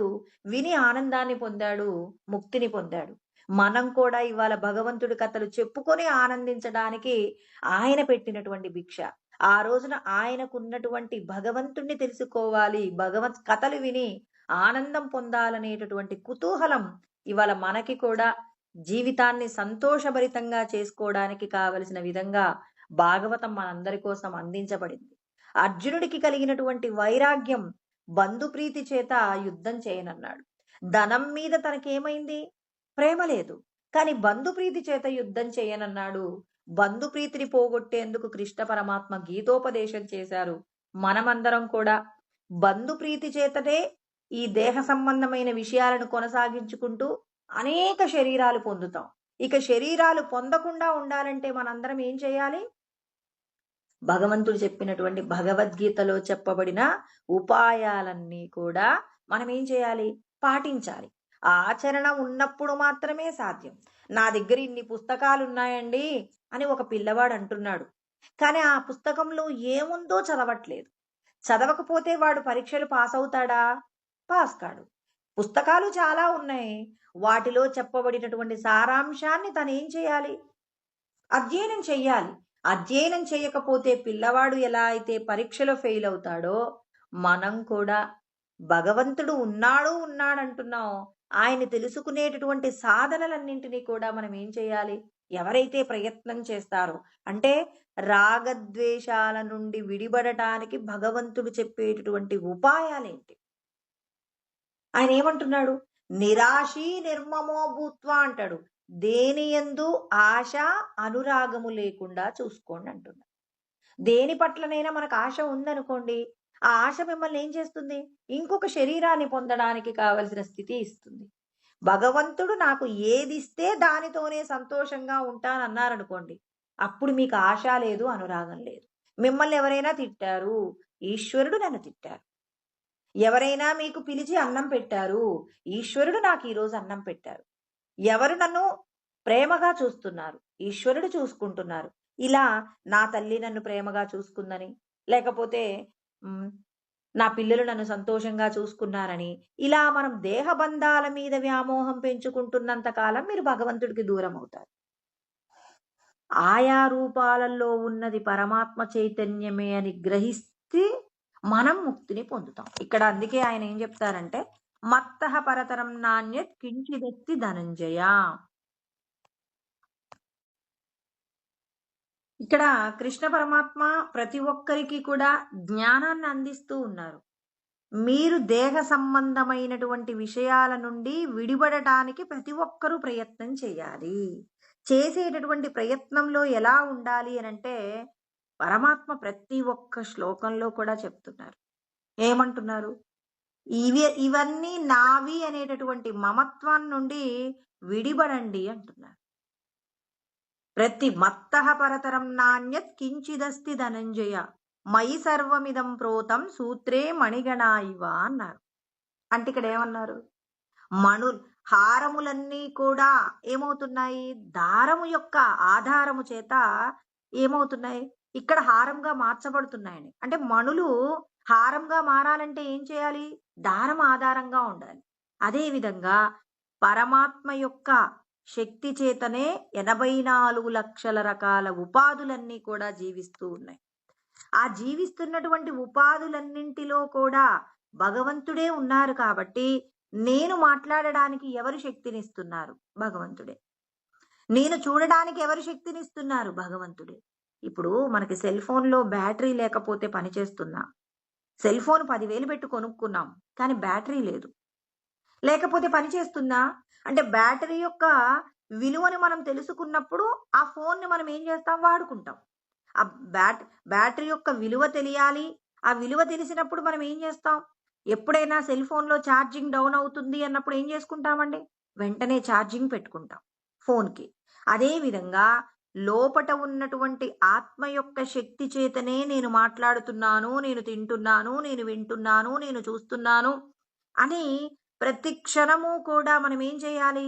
భగవంతుడి యొక్క అస్తిత్వాన్ని గుర్తు పెట్టుకొని, ప్రతి ఒక్కరిలో భగవంతుడున్నాడు, నీ లోపట భగవంతుడున్నాడు అంటే నీకు కోరిక కలిగింది, నేను ఈ కోరిక కోరవచ్చా?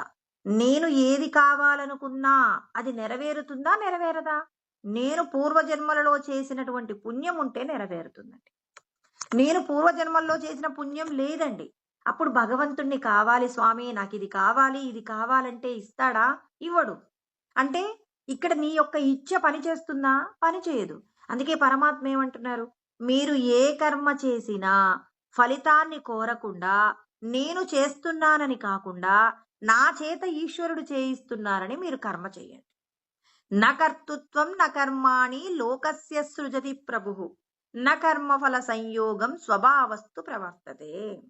ఇక్కడ పరమాత్మ అంటున్నారు, మీ యొక్క స్వభావం మేరకే మీరందరూ కూడా ఏం చేస్తున్నారు? నేను చేస్తున్నాను, నేను చేస్తున్నానని చేస్తారు. మీ స్వభావం ఏంటి? మీరు పూర్వజన్మలలో ఏ విధమైనటువంటి కర్మ చేశారో, మీరు పుణ్యకర్మలు చేశారా, దాన ధర్మాలు చేశారా, యజ్ఞయాగాది క్రతువులు చేశారా, ఇవన్నీ ఉంటే ఈ జన్మలో మీరు ఏది కోరుకున్నా నెరవేరుతుంది. దానికే కదండి మనం అనుకుంటాం కదా. ఏమనుకుంటాం? ఇదమధ్యమయా లబ్ధం ఇమం ప్రాప్సే మనోరథం. నేను మనసులో ఒకటి సంకల్పం చేసుకున్నానండి, ఆ సంకల్పం నెరవేరింది అని చెప్పేసి మనం అందరం ఏం చేస్తాం? అహంకరిస్తాం. నేను ఒక పని చేద్దాం అనుకున్నాను అంటే పూర్వజన్మల్లో నేను చేసిన పుణ్యం ఉందండి, అందుకని నేను అనుకున్నటువంటి ఏదైతే కార్యం ఉందో ఆ కార్యం వెంటనే నెరవేరిందండి. ఇప్పుడు మనం ఏమనుకుంటున్నాం? నేను ఒకటి అనుకుంటే జరుగుతుంది అని అహంకరిస్తున్నాం. పరమాత్మ అంటారు, నువ్వు పూర్వజన్మలలో చేసిన పుణ్యం ఉంది కాబట్టి ఇవాళ నువ్వు ఈ కార్యం నెరవేర్చావు. ఇంకా మళ్ళీ పైగా ఏమనుకుంటాం? ఇవాళ నేను ఒకటి అనుకున్నాను, చేసేశాను, రేపు కూడా మళ్ళీ నేను ఒకటి సంకల్పం చేస్తాను, నా సంకల్పాలన్నీ నెరవేరుతాయని. అంటే నేనే చేస్తున్నాననేటటువంటి అహంకార బుద్ధి చేత ఆయన ఏం చేస్తున్నాడు? భగవంతుణ్ణి విస్మరిస్తున్నాడు. భగవంతుడి యొక్క విస్మరణ ఎప్పుడు జరిగిందో ఆ క్షణంలో అతనికి పతనం మొదలవుతుందండి. బాగా గుర్తుపెట్టుకోవాలి. ఇప్పుడు నా వల్లే అంతా జరుగుతుంది అనే అహంకారం ఎవరిలో అయితే ప్రబలుతుందో, రావణాసురుడు నేను ఏదైనా చెయ్యగలను అని చెప్పేసి రావణాసురుడు చేసినటువంటి ఆకృత్యాలండి. సూర్య భగవానుని ఎలా వాడుకుంటాడంటే, తనకు నచ్చినప్పుడు సూర్యుడిని ప్రకాశించమనేవాడు. తనకు నచ్చనప్పుడు నువ్వు కాసేపు నాకు ఎండగా ఉంది, ఉక్కగా ఉంది, నువ్వు పక్కకు జరగంటే పాపం ఆయన యొక్క కర్తవ్యాన్ని కూడా విడిచిపెట్టి రావణాసురుడు ఏం చెప్తే అది వినాలి. నాకు కాస్త ఉక్కగా ఉంది, కాస్త వచ్చి విసురు అని వాయుదేవుడిని పిలిస్తే వాయుదేవుడు అప్పుడు తన యొక్క శక్తిని బయటికి తీసుకురావాలి. అంతే తప్ప అప్పటి వరకు కూడా ఆయన ఎలా ఉండాలి? రావణాసురుడి యొక్క ఆజ్ఞ మేరకు పనిచేయాలి. చూడండి, భూమిని శాసించగలిగినటువంటి శక్తి సామర్థ్యాలున్నటువంటి పంచభూతాలకు అధిపతులుగా ఉన్న వాళ్ళు రావణాసురుడి యొక్క చెప్పు చేతల్లో ఉన్నారు. రావణాసురుడు ఏమనుకుంటున్నాడు? నేనేం చెప్తే అది చెయ్యాలి అని చెప్పి పంచభూతాలను శాసించాడండి. అంటే నేను చేస్తున్నాను, నాకు శక్తి ఉంది అని అహంకరించాడు. ఆ అహంకారం ఏమైంది? చివరకు రామచంద్రుడి యొక్క చేతిలో హతమయ్యాడు. చిట్ట చివరికి భార్య అంటుందండి, ఏమంటుంది అంటే మండోదరి అంటుంది, తన యొక్క అహంకారమే తన యొక్క ప్రాణాన్ని హరించింది. శ్రీరామచంద్రుడు కూడా అదే మాట అంటాడు. తనకున్న అహంకారమే తన యొక్క ఆయువును మొత్తం కూడా పూర్తి చేసిందే తప్ప నేను అతన్ని చంపలేను అని చెప్పారు. అంటే మనమందరము కూడా పతనమైపోవడానికి కారణం ఏంటి? నేను చేస్తున్నాననేటటువంటి సంకల్పాలు విడిచిపెట్టండి అంటున్నారు పరమాత్మ.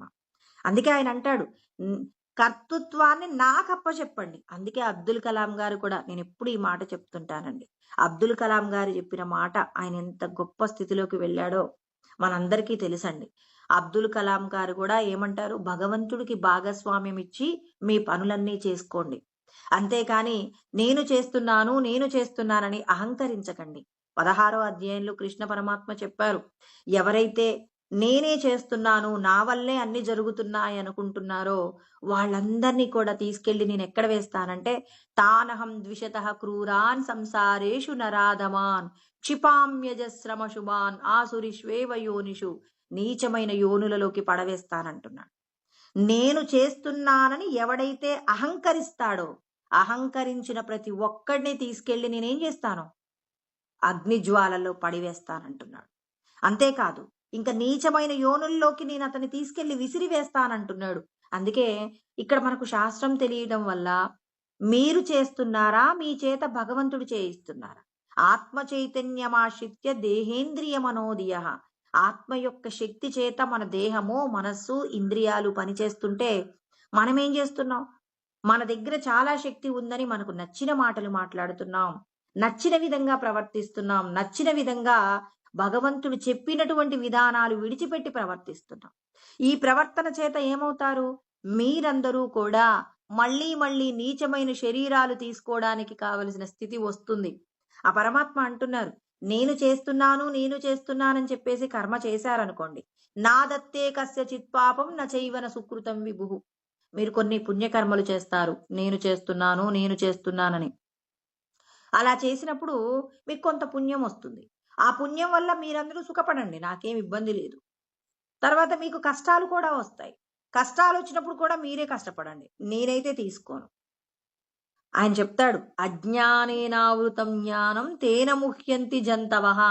అజ్ఞానము చేత మీరందరూ కూడా నేను చేస్తున్నానని చెప్పేసి కర్తృత్వాన్ని మీ మీద వేసుకొని చేస్తున్నంత కాలం మీరందరూ కూడా సుఖదుఖములన్నింటినీ అనుభవించవలసి వస్తుంది.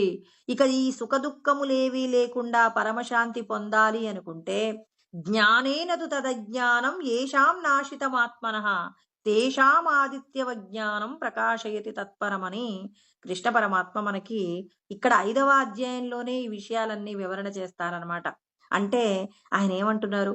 జ్ఞానము చేత మీరేం చేస్తారు? మీకున్న అజ్ఞానాన్ని పోగొట్టుకోండి. ఈ దేహమే నేను అనేటటువంటి భావన విడిచిపెట్టండి. ఈ దేహానికి శక్తినిస్తున్నటువంటి ఈశ్వర చైతన్యం మీద నమ్మకం పెట్టండి. ఆయన మీద మీ యొక్క నమ్మకము చేత ఆయనే నన్ను నడిపిస్తున్నాడని భగవంతుడి మీద మీ యొక్క కర్తృత్వాన్ని విడిచిపెట్టండి. ఇదే కదండి ఒక్క మాటలో చెప్తున్నారు, బ్రహ్మణ్యాదాయ కర్మాణి సంగం త్యక్త్వా కరోతి యః. ఒక పని చేసేటప్పుడు అది శాస్త్రం అంగీకరిస్తుందా లేదా అని గమనించండి.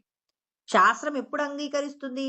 ఇతరులకు మేలు జరిగేలాగా మీరు చేసే కర్మలున్నప్పుడు ఏమవుతుందంటే శాస్త్రం అంగీకరిస్తుంది. అంటే అది భగవంతుడికి ప్రీతికరమైన కర్మ. భగవంతుడికి నచ్చేటటువంటి కర్మను ఎంచుకున్న తర్వాత ఆ కర్మ యొక్క ఫలాలను ఈశ్వరుడికి సమర్పణ చేసి ఏం చేస్తారు? సంగం త్యక్త్వ, మళ్ళీ మనం చేసే పనిలో కూడా ఏం చేస్తామంటే, నేను మంచి పని చేస్తున్నాను కదా, అందరూ పొగిడితే బాగుండు నన్ను అని చెప్పి నేను అనుకున్నాను అనుకోండి. ఇప్పుడు నన్ను పొగుడుతున్నారు, సంతోషంగా ఉంటుంది. అబ్బా నేను మంచి పని చేశాను, నలుగురికి భగవంతుడు ఇక్కడ ఒక మాట చెప్తున్నాడు. మీరు నలుగురికి మంచి చేసినా ఆ నలుగురికి చేసిన మంచికి సంబంధించినటువంటి ఫలితాన్ని కోరుకోకండి. ఫలితాన్ని కోరుకున్నారు, దానివల్ల మీకు ప్రమాదం వస్తుంది. ఎంత జాగ్రత్త చెప్తున్నారో చూడండి. మీరు మంచే చేశారు, మనమేమంటాం, అయ్యో మీకు మంచే చేశాను కదండి, మీకు కోపం ఎందుకు వచ్చిందండి అంటే, నువ్వెందుకు ఫలితం కోరుకున్నావు? నీ కర్తవ్యం ఏంటండి? ఇప్పుడు దుర్యోధనుడు ఉన్నాడండి, దుర్యోధనుడు ఖచ్చితంగా యుద్ధం చేయాలనుకున్నాడు. యుద్ధం చేయాలి అనుకున్నప్పుడు ఎంతమందో వచ్చారు, వ్యాసుడు వచ్చారు, భీష్మాచార్యుల వారు చెప్పారు, ద్రోణాచార్యుల వారు చెప్పారు, తర్వాత విదురుడు చెప్పారు, సంజయుడు చెప్పారు, పెద్దలందరూ చెప్పారు, సాక్షాత్తు పరిపూర్ణ అవతారమైన కృష్ణ పరమాత్మ కూడా చెప్పారు. ఎంతమంది చెప్పినా ఆయన ఏమన్నాడు? నేను యుద్ధం చేసి తీరవలసిందే అన్నాడు. మూర్ఖుడి యొక్క మనస్సును రంజింప చేయగలిగారా? చేయలేదు. ఎందుకు చేయలేకపోయారు అంటే, తాననుకున్నది తాను సాధించాలి అనుకున్నాడు. తాననుకున్నది తాను ఏం చేద్దామనుకుంటున్నాడు? చెయ్యాలి అనేటటువంటి కర్తృత్వాన్ని తన మీద వేసుకున్నాడండి. అంటే ఇక్కడ భగవంతుడు మనందరికీ కూడా ఏం చెప్తున్నారు? నేను చేస్తున్నాననేటటువంటి భావన ఏమైంది? ఇక్కడ పెద్దలు ఇంతమంది వచ్చి చెప్పినా ఏమైంది? దుర్యోధనుడికి ఆ మాట రుచించలేదండి. వాళ్ళందరూ మేము చెప్పేది మంచే కదా అంటే, మంచిని రిసీవ్ చేసుకోగలిగినటువంటి విధానం అక్కడ దుర్యోధనుడికి ఉండాలి. విభీషణుడు చెప్తాడు, అన్నయ్య నీ యొక్క కోరిక కరెక్ట్ కాదన్నయ్య, సీతమ్మ తల్లిని తీసుకెళ్లి ఇప్పటికైనా శ్రీరామచంద్రుడికి అప్పచెప్పన్నయ్య, అప్పుడు నీకు నీ రాజ్యానికి ఏం కాదు అంటే, అహంకారం చేత ఏమంటాడు? నేను ససేమిరా చెయ్యను, యుద్ధంలో చూసుకుంటాను, శ్రీరామచంద్రుడిని నేను చంపేస్తాననేటటువంటి అహంకార భావన చేత ఏం చేస్తాడు? తాను చేసినటువంటి పాపపు కర్మను ఏం చేశాడు? మరి తన ప్రాణాలు పోగొట్టుకునేంత వరకు కూడా అహంకారాన్ని పోగొట్టుకోలేదు. ఇప్పుడు మనం కూడా ఏం చేస్తున్నాం? చేసేటటువంటి కర్మయందు ఇక్కడ పెద్దలు కృష్ణ పరమాత్మతో సహా రాయబారానికి వచ్చినప్పుడు చివరికి వీళ్ళ యొక్క దుర్యోధనుడి యొక్క మూర్ఖత్వం కృష్ణ పరమాత్మను కూడా బంధించే ప్రయత్నం చేశారండి. అంటే వీళ్ళ యొక్క మూర్ఖత్వం ఎంత ఉంది అంటే, అసలు వాళ్ళు బతికి ఉండడానికి మూలమైన చైతన్యము, ఆ చైతన్యం చేతనే మేము బ్రతికి ఉన్నామనే విషయం దుర్యోధనుడు మర్చిపోయాడు. ఎందుకండి శాస్త్రాలు తెలిస్తే మాత్రం?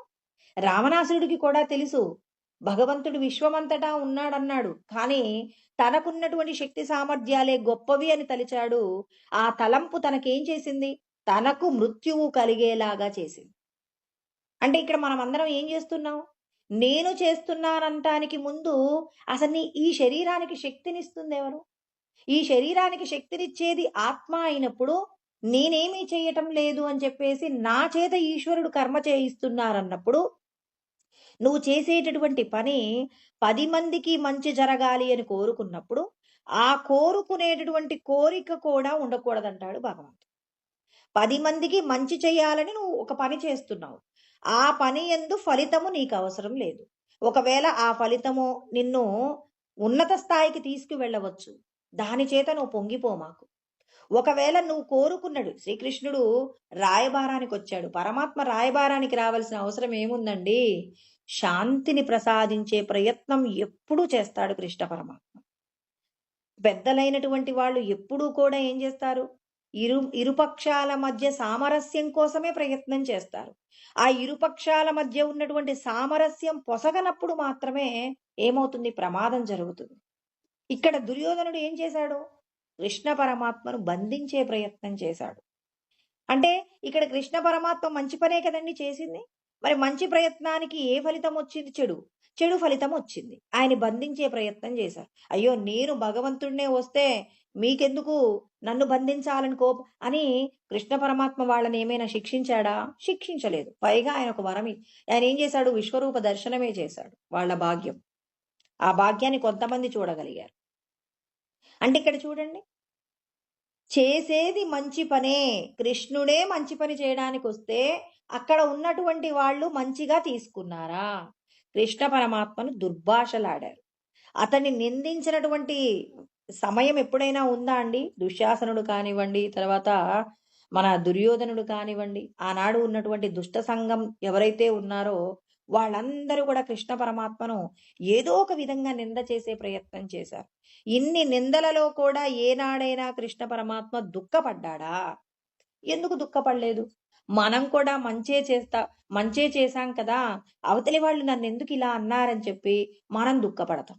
కృష్ణ పరమాత్మ చెప్పినటువంటి సలహా పాటించామనుకోండి, మనకు దుఃఖం ఉండదట.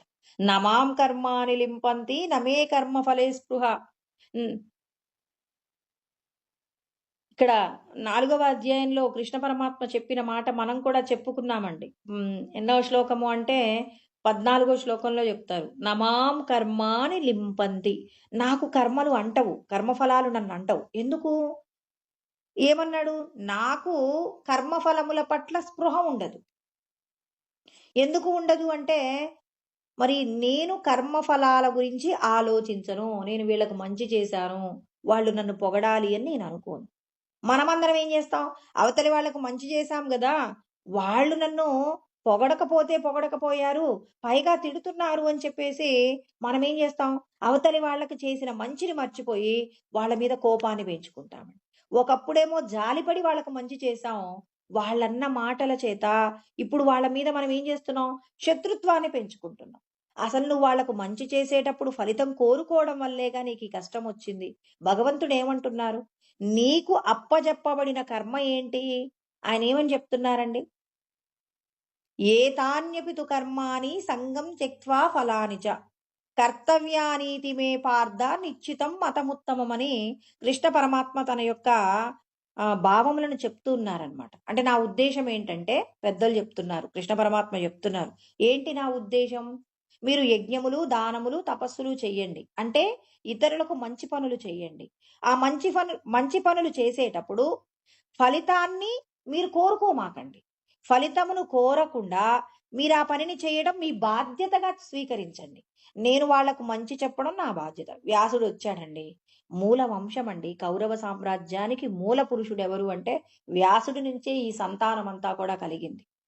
మరి మూల పురుషుడు సమస్తాన్ని తెలుసుకోగలిగినటువంటి, మరి శక్తి సామర్థ్యాలు కలిగినటువంటి వ్యాసుడు దుర్యోధనుడు దగ్గరికి వచ్చి, నువ్వు యుద్ధం చేయటం కరెక్ట్ కాదు నాయన, ఇది నీ యొక్క వంశం యొక్క వినాశనానికే కారణమవుతుంది అని చెప్పి వ్యాసుడు చెప్తే దుర్యోధనుడు వినలేదండి. ఇప్పుడు వ్యాసుడు నేను ఇంత గొప్పవాడిని వస్తే నేను చెప్పినా వినవు అని చెప్పేసి వ్యాసుడు శపించాలి అంటే శపించగలడు, శిక్షించాలంటే శిక్షించగలడు, ఏదైనా చేయగలడండి. ఆయనకు అన్ని శక్తి సామర్థ్యాలు ఉన్నాయి. ఉన్నప్పటికీ కూడా ఆయన ఏం చేశాడు? చెప్పడం మాత్రమే నా బాధ్యత, వినటం వినకపోవడం అనేది నీ యొక్క బుద్ధి, అంతే తప్ప నీ బుద్ధిలో ఉన్నటువంటి లోపము చేత నువ్వు వినకపోతే అది నీ కర్మ, నేనేం చేసేది లేదు, ఇది నా బాధ్యత. కృష్ణ పరమాత్మ భగవద్గీతలో ఏం చెప్పారో పెద్దలందరూ కూడా అలాగే ఆచరించారు. అందుకే రామాయణ మహాభారతాలన్నింటినీ భగవద్గీతలో చెప్పబడిన విషయాల ఆధారంగా మనం పరిశీలన చేసుకుంటే కృష్ణ పరమాత్మ చెప్పినటువంటి ప్రతి సత్యాన్ని వాళ్ళు ఆచరించి చూపించారండి. మరి మీరెందుకు చేయలేరు అంటున్నారు పరమాత్మ? వాళ్ళందరూ చేశారు. మీరు కూడా అవతలి వాళ్లకు, అయ్యో నేను వాళ్ళకు మంచి చేద్దామని వెళ్ళానండి, వెళ్తే వాళ్ళు నన్ను తిట్టి పంపించారని దుఃఖపడుతూ వచ్చేస్తారు. పరమాత్మ అంటున్నారు, వ్యాసుడు దుఃఖపడుతూ వెళ్ళాడా? కృష్ణ పరమాత్మ దుఃఖపడుతూ వెళ్ళాడా? సంజయుడు దుఃఖపడుతూ వెళ్ళాడా? విదురుడు ఎన్నో మంచి విషయాలు చెప్తాడు ధృతరాష్ట్రుడికి, వినలేదు అని బాధపడ్డాడా? చెప్పడం తన బాధ్యత, అంతే. దానం చేయడం మీ బాధ్యత. అవతలివాడు తిన్నాడా, పారేసుకున్నాడా, ఇవన్నీ ఎందుకు? అతడికి ఆకలిగా ఉందేమోనని నువ్వు ఆహారం పెట్టావు. అతడు అవతలికి వెళ్ళాడు, తాను ఆ పదార్థం తినబుద్ధి కాలేదు, అక్కడ ఉన్నటువంటి ఏదో కంప చెట్లల్లోకి ఆ అన్నం విసిరేశాడు. వెంటనే మనం చూసాం. అయ్యో! నేను వేడి వేడి అన్నం అప్పుడే చేసినటువంటి పప్పు, నెయ్యి పెట్టాను. అతడేంటండి అక్కడ చెట్లల్లో విసిరివేసి వెళ్ళిపోయాడు అని చెప్పి మనం ఏం చేస్తామంటే అతని మీద కోపమొచ్చి తిట్టేస్తాం. నీకెందుకు? నీ బాధ్యతేంటి? నువ్వు పెట్టేటటువంటి పదార్థం యందు మరి తినగలిగిన విధంగా ఉందా లేదా? నీ ధర్మంగా నువ్వేం చేసావు? నా ఇంటి ముందుకొచ్చింది అతిథి భగవంతుడే అనుకున్నావు. కాబట్టి నువ్వేం చేసావు? దానం చేసావు.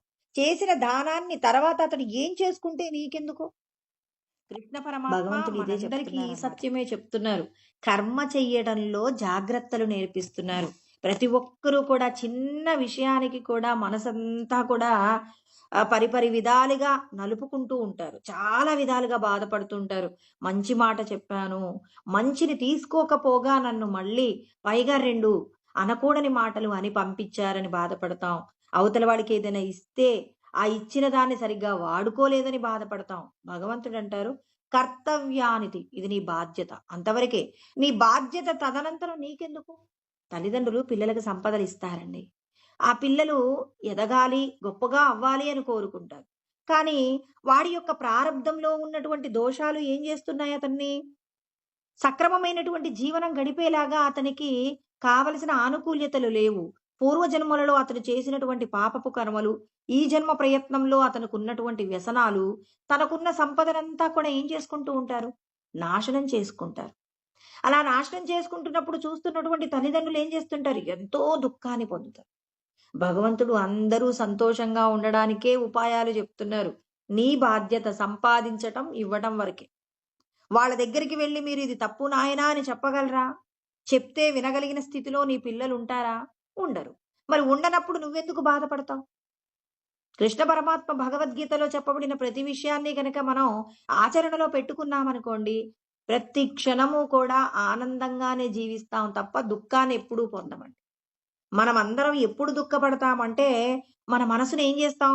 ఒక 10 సంవత్సరాల క్రితం జరిగిపోయిన విషయాల గురించి తలుచుకుంటాం.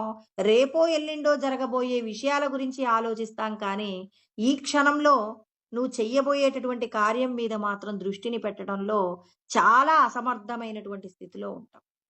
ఈశ్వరుడు చెప్తున్నారు, మీరు గతంలో జరిగే విషయాలలో గాని, భవిష్యత్తులో జరగబోయే విషయాల కోసం కానీ బెంగపడకుండా, ఈ క్షణంలో మీరు చేసేటటువంటి పని పట్ల, కర్మ పట్ల జాగ్రత్తగా ఉంటే, మీకున్న సర్వశక్తి సామర్థ్యాలన్నీ కూడా మీరు సంతోషంగా ఉండడానికి దోహదపడతాయి.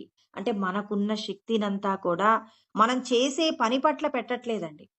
మనకున్న శక్తిని సగమేమో గడిచిపోయిన విషయాల కోసం, సగమేమో జరగబోయే విషయాల కోసం వినియోగించి మనం ఏం చేస్తున్నాం?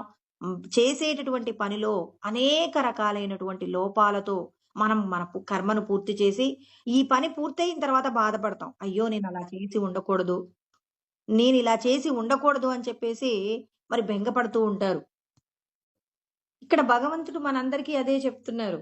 మీరు చేసేటటువంటి పని పట్ల మీరు జాగ్రత్తగా ఉండాలి అంటే, మీకున్న సర్వశక్తులన్నీ వినియోగింపబడాలి. వినియోగింపబడాలి అంటే మీ మనస్సు గతాన్ని, భవిష్యత్తును కాకుండా ప్రస్తుత పరిస్థితిలో మీరు ఉన్నప్పుడు మాత్రమే మీ పని యొక్క సమర్థత అనేది మీరు చేసే కార్యంలో దోషములు లేకుండా చేయగలుగుతారు. ఇక్కడ పరమాత్మ మనందరికీ కూడా సూచన చేస్తున్నారు. ఒక్క మాటలో ఎన్ని విషయాలు చెప్తున్నారో చూడండి. భగవంతుడు మీరు చేసే ప్రతి పనిని నాకు సమర్పణ చెయ్యండి అంటే, చేసే పని పట్ల జాగ్రత్తగా ఉండండి. ఆ జాగ్రత్తలో ఒక పని చేస్తూ నేను మంచి పనే చేస్తున్నాను కదా అని చెప్పేసి, ఆ మంచి పనిలో వచ్చేటటువంటి ఆటంకములను ఎదుర్కోవడానికి కావలసినటువంటి ఆ శక్తులన్నింటినీ కూడా మీరేం చేసుకోవాలి? ఏర్పాటు చేసుకోవాలి. ఇప్పుడు మీరు ఎవరికో ఒక 1000 మందికి అన్నదానం చేద్దాం అనుకున్నారండి. అన్నదానం చెయ్యడానికి ఏమేమి అడ్డంకులుంటాయో, ఆ అడ్డంకులన్నింటిని ముందు మీరు పరిశీలన చేయవలసి ఉంటుంది. ఎలా? నేను అన్నదానం చేద్దాం అనుకుంటున్నాను. అన్నదానం చేయాలనుకుంటే వాతావరణం ఏ సమయంలోనైనా మారిపోవచ్చు. నేను భోజనాలు పెట్టేటటువంటి ప్రదేశంలో వర్షం ఏదైనా వస్తే, వర్షం వస్తే కూడా భోజనం చేయడానికి కావలసిన విధంగా ఏర్పాటు చేసుకోవాలి. 1000 మంది కంటే తక్కువ మంది వస్తే వండిన ఆహారాన్ని ఏం చేయాలి? చాలామంది ఏం చేస్తారు? అయ్యో! వండిన 1000 మందికి వండాము, 800 మందే వచ్చారు, 200 మందికి అన్నం వృధా అయిందని చెప్పేసి వాళ్ళేం చేస్తారు? బాధపడతారు. ఇంతమందికి భోజనం పెట్టాం కదా అన్న సంతోషం కంటే 200 మందికి ఆహారం మిగిలిపోయిందని చెప్పేసి బాధపడతారు. భగవంతుడంటున్నారు, ఒక కార్యాన్ని మొదలుపెట్టిన తరువాత, ఆ కార్యం పూర్తయ్యేంత వరకు కూడా మీరెలా ఉండాలి అనంటే, జాగ్రత్తగా ఉండండి. మీరు చేసే పనిని జాగ్రత్తగా చేసి, ఫలితాన్ని ఈశ్వరుడికి సమర్పణ చెయ్యండి. ఇప్పుడు మీకు 200 మందికి మిగిలిపోయిందన్న బెంగ లేదు. భగవంతుడు ఇంత ఆహారాన్ని ఏ ప్రాణుల కోసం భగవంతుడు ఇంత పదార్థాన్ని మిగిలించాడో, అంతా కూడా ఈశ్వరుడికి తెలుసని, ఈశ్వరుడి మీద గనక మనం కర్తృత్వాన్ని ఉంచటం గనక మనకు అలవాటు చేసుకున్నామనుకోండి, ఇప్పుడు నీకే బెంగ ఉండదు. అంటే భగవంతుడు మనందరికీ ఏం నేర్పిస్తున్నాడు? మీరు చేసే ప్రతి పనిని నాకు అప్పజెప్పండయ్యా. దానికి ఇంకెందుకు మీకు బాధ? మీరొక పని చేసేసి దీనివల్ల నాకెంత లాభమొస్తుంది, ఎంత నష్టమొస్తుందని ఆలోచించటం వల్లే కదా! మీకిన్ని కష్టాలు. ఏ విధమైనటువంటి బెంగ లేకుండా మీరు చేసిన ప్రతి కార్యము కూడా మీకు ఉపయోగకరంగా మారేలాగా నేను చూసుకుంటాను. మీరందరూ కూడా ఒక పని చేసేటప్పుడు 10 మందికి ఉపయోగపడే పనిని ఎంచుకోండి. ఆ పనిని ఎంచుకున్న తర్వాత వచ్చే ఫలితం మీకు అనుకూలంగా వచ్చిందా, వ్యతిరేక ఫలితాలు వచ్చిందా మీకనవసరం. ఈశ్వరుడు నాకు ఏది ఇస్తే దానితోనే సంతోషంగా ఉంటానని ఈశ్వరుడి మీద భారం వేసి కర్మ చెయ్యండి. ఎలా? కాయేన మనసా బుద్ధ్యా కేవలైరింద్రియైరపి యోగినః కర్మ కుర్వంతి సంగం త్యక్త్వా ఆత్మశుద్ధయే అని కృష్ణ పరమాత్మ మరి ఆత్మానుభూతిని పొందినటువంటి వాళ్ళు కూడా కర్మ చేస్తారండి. ఎలా? వాళ్ళేం చేస్తారు? కాయేన మనస, కాయం అంటే శరీరం అండి. మనస అంటే మనస్సు చేత మనం కూడా కర్మలు చేస్తాం. జ్ఞానులు కూడా అంటే ఆత్మానుభూతిని పొందినటువంటి వాళ్ళు కూడా కర్మలు చేస్తారు. వాళ్ళు శరీరంతో చేస్తారు, మనస్సు చేస్తారు, బుద్ధి చేత చేస్తారు. ఇంకా వాళ్ళకి మనకున్న ఒక ప్రత్యేకత ఉందండి ఇక్కడ. కేవలైరింద్రియైరపి అంటున్నారు. అంటే వాళ్ళు ఇంద్రియాలతో కర్మ చేస్తుంటారు. కానీ అందులో మమత్వము, రాగద్వేషాలు ఏవి ఉండవండి. రాగము లేదు, ద్వేషము లేదు. మమత్వము లేకుండా కర్మ చేస్తారు. నిర్మమో నిరహంకారః. నేను చేస్తున్నాను, వీళ్ళు నా వాళ్ళు అనేటటువంటి మమకారము లేదు. తర్వాత ఇంకా ఇది ఫలానా వాళ్ళు చెడ్డవాళ్ళు అనేటటువంటి శత్రుత్వము లేదు. అంటే రాగద్వేషాలు లేకుండా కర్మ చేస్తారు. ఇప్పుడు ఒక జ్ఞానికి మీరు పప్పు, నెయ్యి, చక్కగా వేడి అన్నము, రకరకాలైనటువంటి షడ్రసోప అంటే షడ్రసాలతో కూడినటువంటి చక్కటి భోజనం పెట్టారండి. ఆ భోజనాన్ని ఆయన తినేశాడు. తినేసిన తర్వాత ఏం చేస్తున్నారిక్కడ? ఆయన చక్కగా ఆ భోజనాన్ని తినగానే మనం అనుకుంటున్నాం, అబ్బా! రోజు నేను వేడి అన్నం, పప్పు, నెయ్యి మంచిగా మరి షడ్రసోపేతమైనటువంటి భోజనం పెడుతున్నాను కదా అని చెప్పేసి వాళ్ళకేమవుతుంది? ఒక అహంకారం వచ్చేస్తుంది. నా ఇంటికొచ్చినటువంటి అతిథులకు నేను చక్కటి భోజనం పెడుతున్నానంటారు. మరి జ్ఞానులు ఎలా తింటారు? మనమేం చేస్తాం? ఒక్కసారి నేను ఎప్పుడు చెప్తాను కదండీ! ఎప్పుడు కూడా ఎవరు? పరమాచార్యుల వారు ఒక్కసారి తోటకూర పప్పు భోజనం బాగుంది అన్నప్పుడు, ఆయనకి రోజు తోటకూర భోజనం పెట్టినప్పుడు వాళ్ళ వంట మనిషి అతడేం చేస్తాడు? నాలుక రుచి గురించి మాట్లాడినందుకు గోమేదంతో బుద్ధి చెప్పాడు. అంటే నాలుక ఒక్కసారి రుచి గురించి మాట్లాడినందుకు ఎంత పెద్ద పనిష్మెంట్ ఇచ్చారు. అంటే రాగద్వేషాలు లేకుండా వాళ్ళు మనం తిన్న ఆహారమే తింటారు. మనమేమంటాం? అబ్బా! పప్పు బావుంది ఈరోజు అంటాం. దోసకాయ పప్పు ఎంత బావుందో అంటాం. మామిడికాయ పచ్చడి రుచి ఎంత బావుందో. వాళ్ళు మామిడికాయ పచ్చడితో అన్నం తింటారు. వాళ్ళు రకరకాలైనటువంటి పదార్థాలతో భోజనం చేస్తారు. వాళ్ళు వ్యవహారంలో ఉంటారు. కానీ మనం ఇప్పుడు ఈ భోజనం అయిపోగానే ఆ భోజనంలో ఉన్నటువంటి ప్రత్యేకతలన్నీ మాట్లాడుకుంటాం. వాళ్ళ బెండకాయ వేపుడు ఎందుకో కొద్దిగా మాడింది కదండీ అంటాం. మరి జ్ఞానులు అలా మాట్లాడరండి. మాట్లాడుతున్నారు, అతడు జ్ఞాని కాదు. అక్కడ తిన్న ఆహారంలో ఉన్నటువంటి లోపాలు మాట్లాడుతున్నాడు, జ్ఞాని కాదు. పరిపూర్ణమైనటువంటి బ్రహ్మమును పొందలేదు. ఎందుకంటే లోపట ఉన్నటువంటి ఆనందము, అమృతమనేటటువంటి ఆనందాన్ని తాగుతున్నటువంటి జ్ఞానులకు వాళ్ళు ఏంటి? గోమేధాన్ని తింటున్నప్పటికీ కూడా అమృతాన్ని సేవిస్తున్నట్టుగానే ఉంటుంది. ఇంకెందుకండి వేరే మాటలు? ఉప్పు తింటున్నాడా, పప్పు తింటున్నాడా అని చెప్పి. గోమేధాన్ని అంటే సందర్భం వచ్చింది కాబట్టి ఈ ఉపమానం అండి. ఒక గురువుగారి దగ్గర కొత్తగా ఒక శిష్యుడు జాయిన్ అయ్యాడు. వాళ్ళ పెద్ద గురువుగారి దగ్గర నుంచి ఈ శిష్యుడు రాబడ్డాడనమాట. ఇప్పుడు ఈ శిష్యుడు చక్కగా ఆ సాధనలన్నీ కూడా చేసుకుంటాడండి. చేసుకుంటాడు కానీ ఇతడి దగ్గర ఒక చిన్న లోపం ఉంది. వంట వాళ్ళొచ్చి కంప్లెయింట్ చేశారు. ఏమని కంప్లెయింట్ చేశారు? పెద్ద గురువు గారి దగ్గర నుంచి వచ్చినటువంటి శిష్యుడున్నారు కదండీ! ఆ శిష్యుడేంటోనండి పొద్దున 8 గంటలకొచ్చి, "అమ్మా సద్దన్నమున్నా కొంచెం పెట్టండమ్మా" అనంటారు. మేమేమో 8:30, 9 గంటల వరకు కూడా పొద్దున అల్పాహారం చెయ్యం కదండీ! ఆయనేమో నిన్న మిగిలిపోయిన పదార్థం ఉన్నా పెట్టండి అని చెప్పేసి మమ్మల్ని అడుగుతున్నారండి. మాకు చాలా బాధగా ఉంది. మేము ఎంత ప్రయత్నం చేసినా 8 గంటలకు మేము మీ అల్పాహారం పూర్తి చేయలేము. మరి కాస్త మీరే చెప్పండి. ఆయనకి సద్దన్నం పెట్టాలంటే మాకు బాధగా ఉందండి అని గురువుగారి దగ్గరకొచ్చి కంప్లెయింట్ చేశారట. అప్పుడు ఈ గురువుగారు వాళ్ళ పెద్ద గురువుగారితో మాట్లాడారట. "గురువుగారు మీరు పంపించినటువంటి శిష్యుడండి ఏంటో తెలీదండి. ఆయనకి పద్ధతులు తెలీదో ఏమో నాకర్థం కావట్లేదు. అందరూ అల్పాహారం చేయాల్సిన సమయానికంటే ముందే అడుగుతున్నాడట. పాపం మా పనివాళ్ళొచ్చేసి సద్దన్నం తింటున్నాడు. మన ఆశ్రమం యొక్క ధర్మం ప్రకారం సద్ది ఆహారాలు అంటే ఏమంటారు? యాతయామం గతరసం పూతి పర్యుషితం చెయ్యత్. అంటే తమో గుణాన్ని ప్రేరేపించేటటువంటి మిగిలిపోయిన ఒక జాము నిండినటువంటి పదార్థాన్ని తినకూడదు కదా! ఆయనేమో అలాంటి ఆహారం కూడా తినేస్తున్నారండి. ఒకసారి మీరు మాట్లాడండి అన్నారట. సరే నేను రమ్మన్నానని చెప్పేసి మా శిష్యుడిని ఒకసారి మా దగ్గరికి రమ్మని చెప్పండి అంటే, సరే అని చెప్పేసి ఈ గురువుగారు, "నాయనా పెద్ద గురువుగారు మిమ్మల్ని ఒకసారి రమ్మన్నారు" అంటే, "సరేనండి రేపు పొద్దున్నే వెళ్తాను" అన్నారట. ఆయన నైట్ పూటనే ట్రైన్ ఎక్కి వెళ్ళిపోయారు. పొద్దున అతడు 9 గంటలయ్యేసరికి ఆ గురువుగారి దగ్గరికి వెళ్ళిపోయారట. పెద్ద గురువుగారి దగ్గరికి వెళ్లారట. వెళ్తుంటే గురువుగారు అన్నారట, "సరే, సరే నాయనా నీ గురించి నేను కొన్ని మాటలు విన్నాను. నువ్వైతే ముందు అల్పాహారం తీసుకొని రా తర్వాత మనం మాట్లాడుకుందాం" అంటే, "లేదండి తినేసాను" అన్నారట. "ఎక్కడ తిన్నావు?" అన్నారట. "ఆ! ఏంటో గురువుగారు నాకర్థం కావట్లేదు. పొద్దున్న 8 గంటలయ్యేసరికి నాకు ఆకలవుతుందండి. ఆ ఆకలవుతున్నప్పుడు నేను దారిలో వస్తుంటే ఒక గోవండి. ఆవు అప్పుడే గోమేదాన్నిచ్చిందంట. ఆవు పేడ అండి. ఆవు పేడని అప్పుడే పెట్టిందట. ఆ పెట్టగానే ఆ ఆవు పేడని ఏం చేశాడట గబగబా కొంచెం తినేసాడట. నాకు ఆకలి తీరిపోయిందండి. పక్కనే బోరింగ్ ఉందండి. తిన్నాను, చెయ్యి కడిగేసుకున్నాను. ఏదో ఒకటి ఆ టైంకి వేస్తానండి. ఇది తినాలని ఏం లేదండి. కానీ నేను ఆ టైంకి గనక ఆకలైతే అది తినలేకపోతే మాత్రం నేను తట్టుకోలేకపోతున్నానండి అన్నారట. వెంటనే గురువుగారు ఆయనకి "నాయనా ఇక నేను నిన్నేమి అడిగేది లేదు. నువ్వు నాకు చెప్పేది లేదు నాయనా. నీకున్న స్థితి నాకు కలగనందుకు నేను దుఃఖపడుతున్నాను."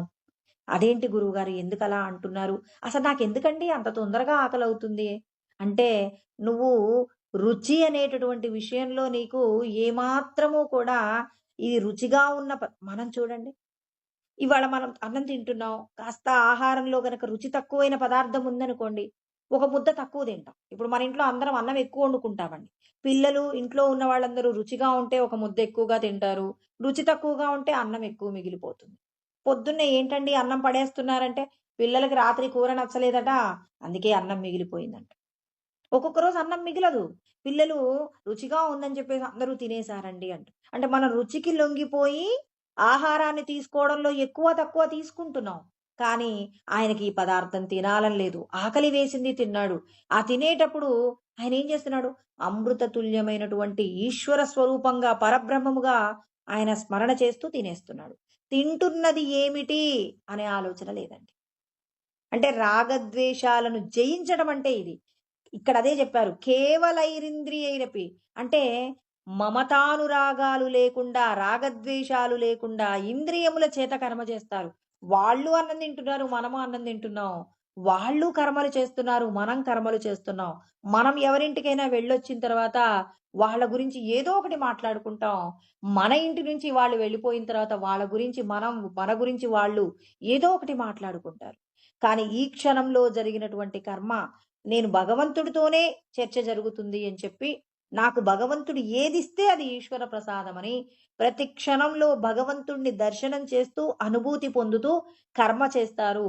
ఆ చేసేటటువంటి కర్మ యొక్క ఫలితాలను కోరకుండా వీళ్ళేం చేస్తారు? ఆత్మ యొక్క శుద్ధి కోసమే కర్మ చేస్తారు తప్ప నాకిది కావాలి, ఈ లోకంలో నేనిది అనుభవించాలనే కోరికతో చెయ్యరు. అందుకే కృష్ణ పరమాత్మ ఒక మాట చెప్తారు. నానవాప్తమవాప్తవ్యం. అంటే ఈ లోకంలో నేను పొందంది లేదు, పొందాల్సింది లేదు. అంటే జ్ఞానులైనటువంటి వాళ్ళు ఇక తమకిది కావాలని, ఇది లేకపోతే ఉండలేమని ఇలాంటి రాగద్వేషాలు లేవు. కృష్ణ పరమాత్మ అండి ఆ 3వ అధ్యాయంలో 34వ శ్లోకంలో చెప్పారు. ఇంద్రియస్యేంద్రియస్యార్థే రాగద్వేషౌ వ్యవస్థితో తయోర్నవశమాగచ్చే తౌహ్యస్య పరిపందినో అన్నారు. ఈ శ్లోకం చాలా ఇంపార్టెంట్ అండి. ఎందుకంటే మన మన చెవికి, మన కన్నుకి, మన ముక్కుకి, మన నాలుకకు, మన చర్మానికి రాగము ఉంది, ద్వేషము ఉందండి. మనం పడుకునేటటువంటి పడక మెత్తగా లేకపోతే రోజు మనం పడుకునే పడక ఒకటి అలవాటై ఉంటుంది. వాళ్ళు మంచం మీద పడుకుంటారా, నేల మీద పడుకుంటారా అనేది వాళ్ళ పడక మీద వాళ్ళు పడుకునేటటువంటి పడక మీద. ఒక్కరోజు వాళ్ళకి గనక సౌకర్యం లేకపోతే పడుకోలేరు. అంటే దీనికి ఏముంది? చర్మానికి ఏముంది? రాగము ఉంది, ద్వేషం ఉంది. నాలుకకు రుచి లేకపోతే తినట్లేదు. కంటికి నచ్చని రూపాలు చూడట్లేదు. చెవికి నచ్చని మాటలు వినటం లేదు. ఇష్టం లేని వాసనలు చూడటం లేదు. చూడండి, రాగద్వేషాలు లేకుండా జ్ఞానులు కర్మ చేస్తారు. మనమేమో రాగద్వేషాలతో కర్మ చేస్తాం. రాగద్వేషాలు లేకుండా ఉంటే మనం బ్రహ్మమైపోతామండి. ఎవరైనా నేను సచ్చిదానంద స్వరూపాన్ని అన్నారు, వాళ్ళకి కోపం లేదు, ద్వేషం లేదు, ప్రేమ లేదు. అన్నింటినీ సమంగా చూడగలుగుతున్నారండి. అన్నింటి పట్ల మమత్వమే, ఎక్కడ చూసినా ప్రేమమయమే తప్ప వీళ్ళు నాకు శత్రువులు అంటున్నారు. ఆయన సద్గురువుగానే కాదు, సాధారణ గురువు కూడా కాదండి. ఇతనికి రాగముంది, వీళ్ళంటే నాకు ఇష్టము అంటున్నాడు, అతడు సద్గురువు కాదు. అంటే సచ్చిదానంద స్వరూపము, సద్గురువు. సత్ అంటే త్రికాలాలలో ఉండేది ఏంటి? 3 కాలాలలో ఉండేటటువంటి ఆత్మస్వరూపానికి మార్పు లేదండి. మార్పు లేనటువంటి సచ్చిదానందం అని పిలువబడుతున్నారు అంటే రాగద్వేషాలు ఉండకూడదు. రా చూడండి, ఇప్పుడు అదేంటండి, రమణుల దగ్గరికి కూడా ఎవరైనా కష్టం ఉందంటే వస్తే ఏడుస్తారు. ఆ క్షణంలో ఆయన కష్టాన్ని పంచుకుంటాడు. అంతే. కష్టాన్ని పంచుకుంటాడు, అతనికి కాస్త శాంతిని ప్రసాదిస్తాడు. అంతేకాని ఇది శాశ్వతమని మాత్రం ఆయన అనుకోడు. నీకు దుఃఖం వచ్చింది, ఆ దుఃఖానికి కావలసినటువంటి పరిష్కారం చెప్తాడు, ఆయన కూడా దుఃఖపడతాడు. నీకు సంతోషం కలిగింది, నీ సంతోషాన్ని ఆయనకు చెప్పినప్పుడు ఆయన కూడా సంతోషపడతాడు. నువ్వు అటు పక్కకు జరగగానే ఆయనకు వచ్చినటువంటి దాన్ని గురించి ఆయన ఇంత సంతోషపడుతున్నాడని విమర్శ చేశారనుకోండి, ఆ విమర్శ ఏమవుతుంది అనంటే సచ్చిదానందం తను కాదు అని చెప్తుంది. అంటే ఒక వ్యక్తి గురించినటువంటి చెడ్డ ఆలోచన ఉంది, తిన్న ఆహారంలో ఉన్నటువంటి లోపాలు చెప్తున్నారు, మాట్లాడిన మాటలలో లోపాలు చెప్తున్నారు అంటే లోపాలు చెప్పడం అంటే సవరించే ప్రయత్నంగా ఓకేనండి. కానీ అతన్ని ఎగతాళి చేసే విధంగా మాట్లాడినటువంటి మాటలు ఎవరైనా మాట్లాడుతుంటే అది సచ్చిదానందం కానే కాదు. ఇక్కడ చూడండి, రాగద్వేషాలు లేకుండా చేసినటువంటి కర్మ ఏమవుతుంది అనంటే ఈశ్వరుడి యొక్క అనుభూతిని పొందడానికి కావలసిన స్థితి. అంటే మనందరికీ నేర్పిస్తున్నారు, మీరు ఏది చేసినా మీరు చేసిన కర్మల నిమిత్తంగానే మీరు ఫలితాలను పొందుతున్నారు. కానీ నేను ఇది చేస్తే వాళ్ళకి ఎందుకు నచ్చలేదని, నచ్చకపోవడానికి కారణాలు ఏంటని వాళ్ళ దగ్గర నుంచి వెళ్ళి మీరు ప్రశ్నించే ప్రయత్నం చేయొద్దు. ఇప్పుడు నేను ఒక మంచి మధుర పదార్థం చేశానండి. మా ఇంటికి ఒక నలుగురు బంధువులు వచ్చారు. ఆ బంధువులలో ఒక వ్యక్తి బయటికెళ్ళిన తర్వాత వాళ్ళు వండిన పరమాన్నం బాలేదండి అన్నారు. మనకది ఎలాగో మన దగ్గరికి చేరింది. ఇప్పుడు మనం ఏమనుకుంటాం, నేను అన్ని రకాలుగా వేసి ఇంత చక్కగా గొప్పగా పెట్టాను కదా, నేను వండిన పరమాన్నం వాళ్ళకి ఎందుకు నచ్చలేదని ఎప్పుడైనా ఆ వ్యక్తి మనకు తారసపడితే అడుగుతాం, ఏమండి నేను వండిన పరమాన్నంలో ఎందుకు మీకు నచ్చలేదంట. అసలు నచ్చకపోవడానికి కారణాలు ఏముంటాయండి? పూర్వజన్మల్లో మనం చేసినటువంటి కర్మలు ఉంటాయి కదండి. ఇప్పుడు ఇంతెందుకండి, మనము ఒక పదార్థాన్ని ఒకప్పుడు ఇష్టంగా తింటాం, ఒకప్పుడు అంటావు నాకు ఇష్టం లేదంటావు. ఎందుకు? నీకు ఇష్టం కదా, తినరాదు అంటే ఇప్పుడు నాకు ఇష్టం లేదంటారు. ఇప్పుడు మీరొండిన పరమాన్నం ఆయన తినే టైంకి అది అతనికేమైంది? అది రుచిని కలిగించలేదు. ఆయనకి రాగద్వేషాలున్నాయి కాబట్టి బయటికెళ్ళి నాకెందుకో వాళ్ళ పరమాన్నం నచ్చలేదండి అంటాడు. అంటే అతడు చేసినటువంటి కర్మలలో ఉన్నటువంటి కడుపు నిండా భోజనం చేశారండి. భోజనం చేసిన తర్వాత పరమాన్నం తినాలంటే అతడికి సంతోషం కలుగుతుందా? ఏదో తిన్నాడు, నాలుక మీద పెట్టుకున్నాడు మీరు బలవంతం చేస్తున్నారని. ఇదేదో బాలేదంటారు. బాగా ఆకలితో ఉన్నాయనొచ్చాడు. పరమాన్నం తిన్నాడు. ఎవరమ్మా అమృతం లాంటి ప్రసాదాన్ని ఎవరు బాలేదన్నారు అంటాడు. ఆకలి రుచి ఎరగదు అనే మాట మనందరికీ తెలుసు గదా! రుచిగా ఉన్నవాడికి ఆ పదార్థం నచ్చింది. కడుపు నిండినటువంటి వాడికి మీరు పెట్టిన పదార్థం ఎలా ఉంటుంది? అది విషంలాగే ఉంటుంది. దానికి మనం ఏం చేస్తాం? వాళ్ళకెందుకు నచ్చలేదు? నేనేం తప్పు చేశాను? వాళ్ళకి నచ్చేలాగా చేయలేకపోయానా? భగవంతుడంటున్నారు ఎందుకు? ఇప్పుడు జరిగేటటువంటి కర్మలలో మీరు ఏం చేయాలో మీకు చేతనైంది మీరు చేశారు. అంతేగాని దాని గురించిన జరిగిపోయిన విషయం గురించి, జరగబోయే విషయం గురించి మీకనవసరం. మనమేమనుకుంటాం, మళ్ళీ కలవనివ్వు అడుగుదాం. ఎందుకిలా జరిగిందో, నన్నెందుకిలా అన్నారో. పరమాత్మ అంటున్నారు, మీరు చేసిన కర్మలన్నీ మీ ప్రారబ్ధ కర్మానుసారంగానే జరుగుతున్నాయి తప్ప, వేరొక విధంగా మీకేమీ జరగవు. ఎవ్వరు మిమ్మల్ని ప్లాన్ చేసి మిమ్మల్ని ఇబ్బంది పెట్టే ప్రయత్నం చెయ్యరండి. అందుకే కృష్ణ పరమాత్మ చెప్తున్నారు. మీరందరూ పూర్వజన్మలలో చేసుకున్నటువంటి పాపపుణ్యాల ఫలితంగానే ప్రారబ్ధ కర్మలు అనుభవిస్తున్నారు. ఆ కర్మలు చెయ్యటంలో జాగ్రత్త పడండి. ఈశ్వరుడికి కర్తృత్వాన్ని అప్పజెప్పండి. ఏ పనైతే చేస్తున్నారో అది 10 మంది యొక్క క్షేమం కోసం చెయ్యండి. ఆ క్షేమము మిమ్మల్ని ఏం చేస్తుంది అనంటే ఈశ్వరుడి యొక్క పాదాలను చేరుకునేలాగా చేస్తుంది. అంటే నిష్కామ కర్మ చెయ్యండి. ఫలితాన్ని ఈశ్వరుడికి అప్పచెప్పండి. అందులో రాగద్వేషాలు లేకుండా మీ శరీరము, మనస్సు, బుద్ధిని వినియోగించి 10 మందికి ఉపయోగపడే కర్మ చేసి, ఆ కర్మకు సంబంధించిన రాగద్వేషాలు లేకుండా చేసినప్పుడు మీ చిత్తమునందు ఉన్నటువంటి ఏవైతే మాలిన్యాలుంటాయో అవన్నీ కూడా ఈశ్వరుడు ఏం చేస్తాడు? కడిగి వేస్తాడు అని మనకిక్కడ పరమాత్మ జ్ఞానాన్ని బోధిస్తూ ఉన్నారనమాట. తర్వాత ఆయన మరి ఫలితములను కోరుకున్నటువంటి వాళ్ళు ఏ విధమైనటువంటి ఇబ్బందులు పడతారు? ఫలితములను ఈశ్వరుడికి సమర్పణ చేసిన వారు ఎలాంటి శాంతిని పొందుతారు? అనే విషయం గురించి తర్వాత శ్లోకంలో వివరణ చేస్తూ ఉన్నారనమాట. ఓం సహనావవతు సహనౌ భునక్తు సహ వీర్యం కరవావహై తేజస్వినావధీతమస్తు మా విద్విషావహై. ఓం శాంతి శాంతి శాంతి. ఓం ఆప్యాయంతు మమాంగాని వాక్ ప్రాణచక్షుః శ్రోత్రమతో బలమింద్రియాణి చ సర్వాణి సర్వం బ్రహ్మోపనిషదం మాం అహం బ్రహ్మ నిరాకుర్యాం మా బ్రహ్మ నిరాకరణోద నిరాకరణమస్త్వ నిరాకరణం మే అస్తు తదాత్మని నిరతేయా ఉపనిషత్సు ధర్మాస్తే మయి సంతు తే మయి సంతు. ఓం శాంతి శాంతి శాంతి. హరి ఓం. స్వస్తి. ఇలాంటి మరిన్ని ఆధ్యాత్మిక ప్రవచనాల కోసం మా ఛానల్ని సబ్స్క్రైబ్ చేసుకోండి.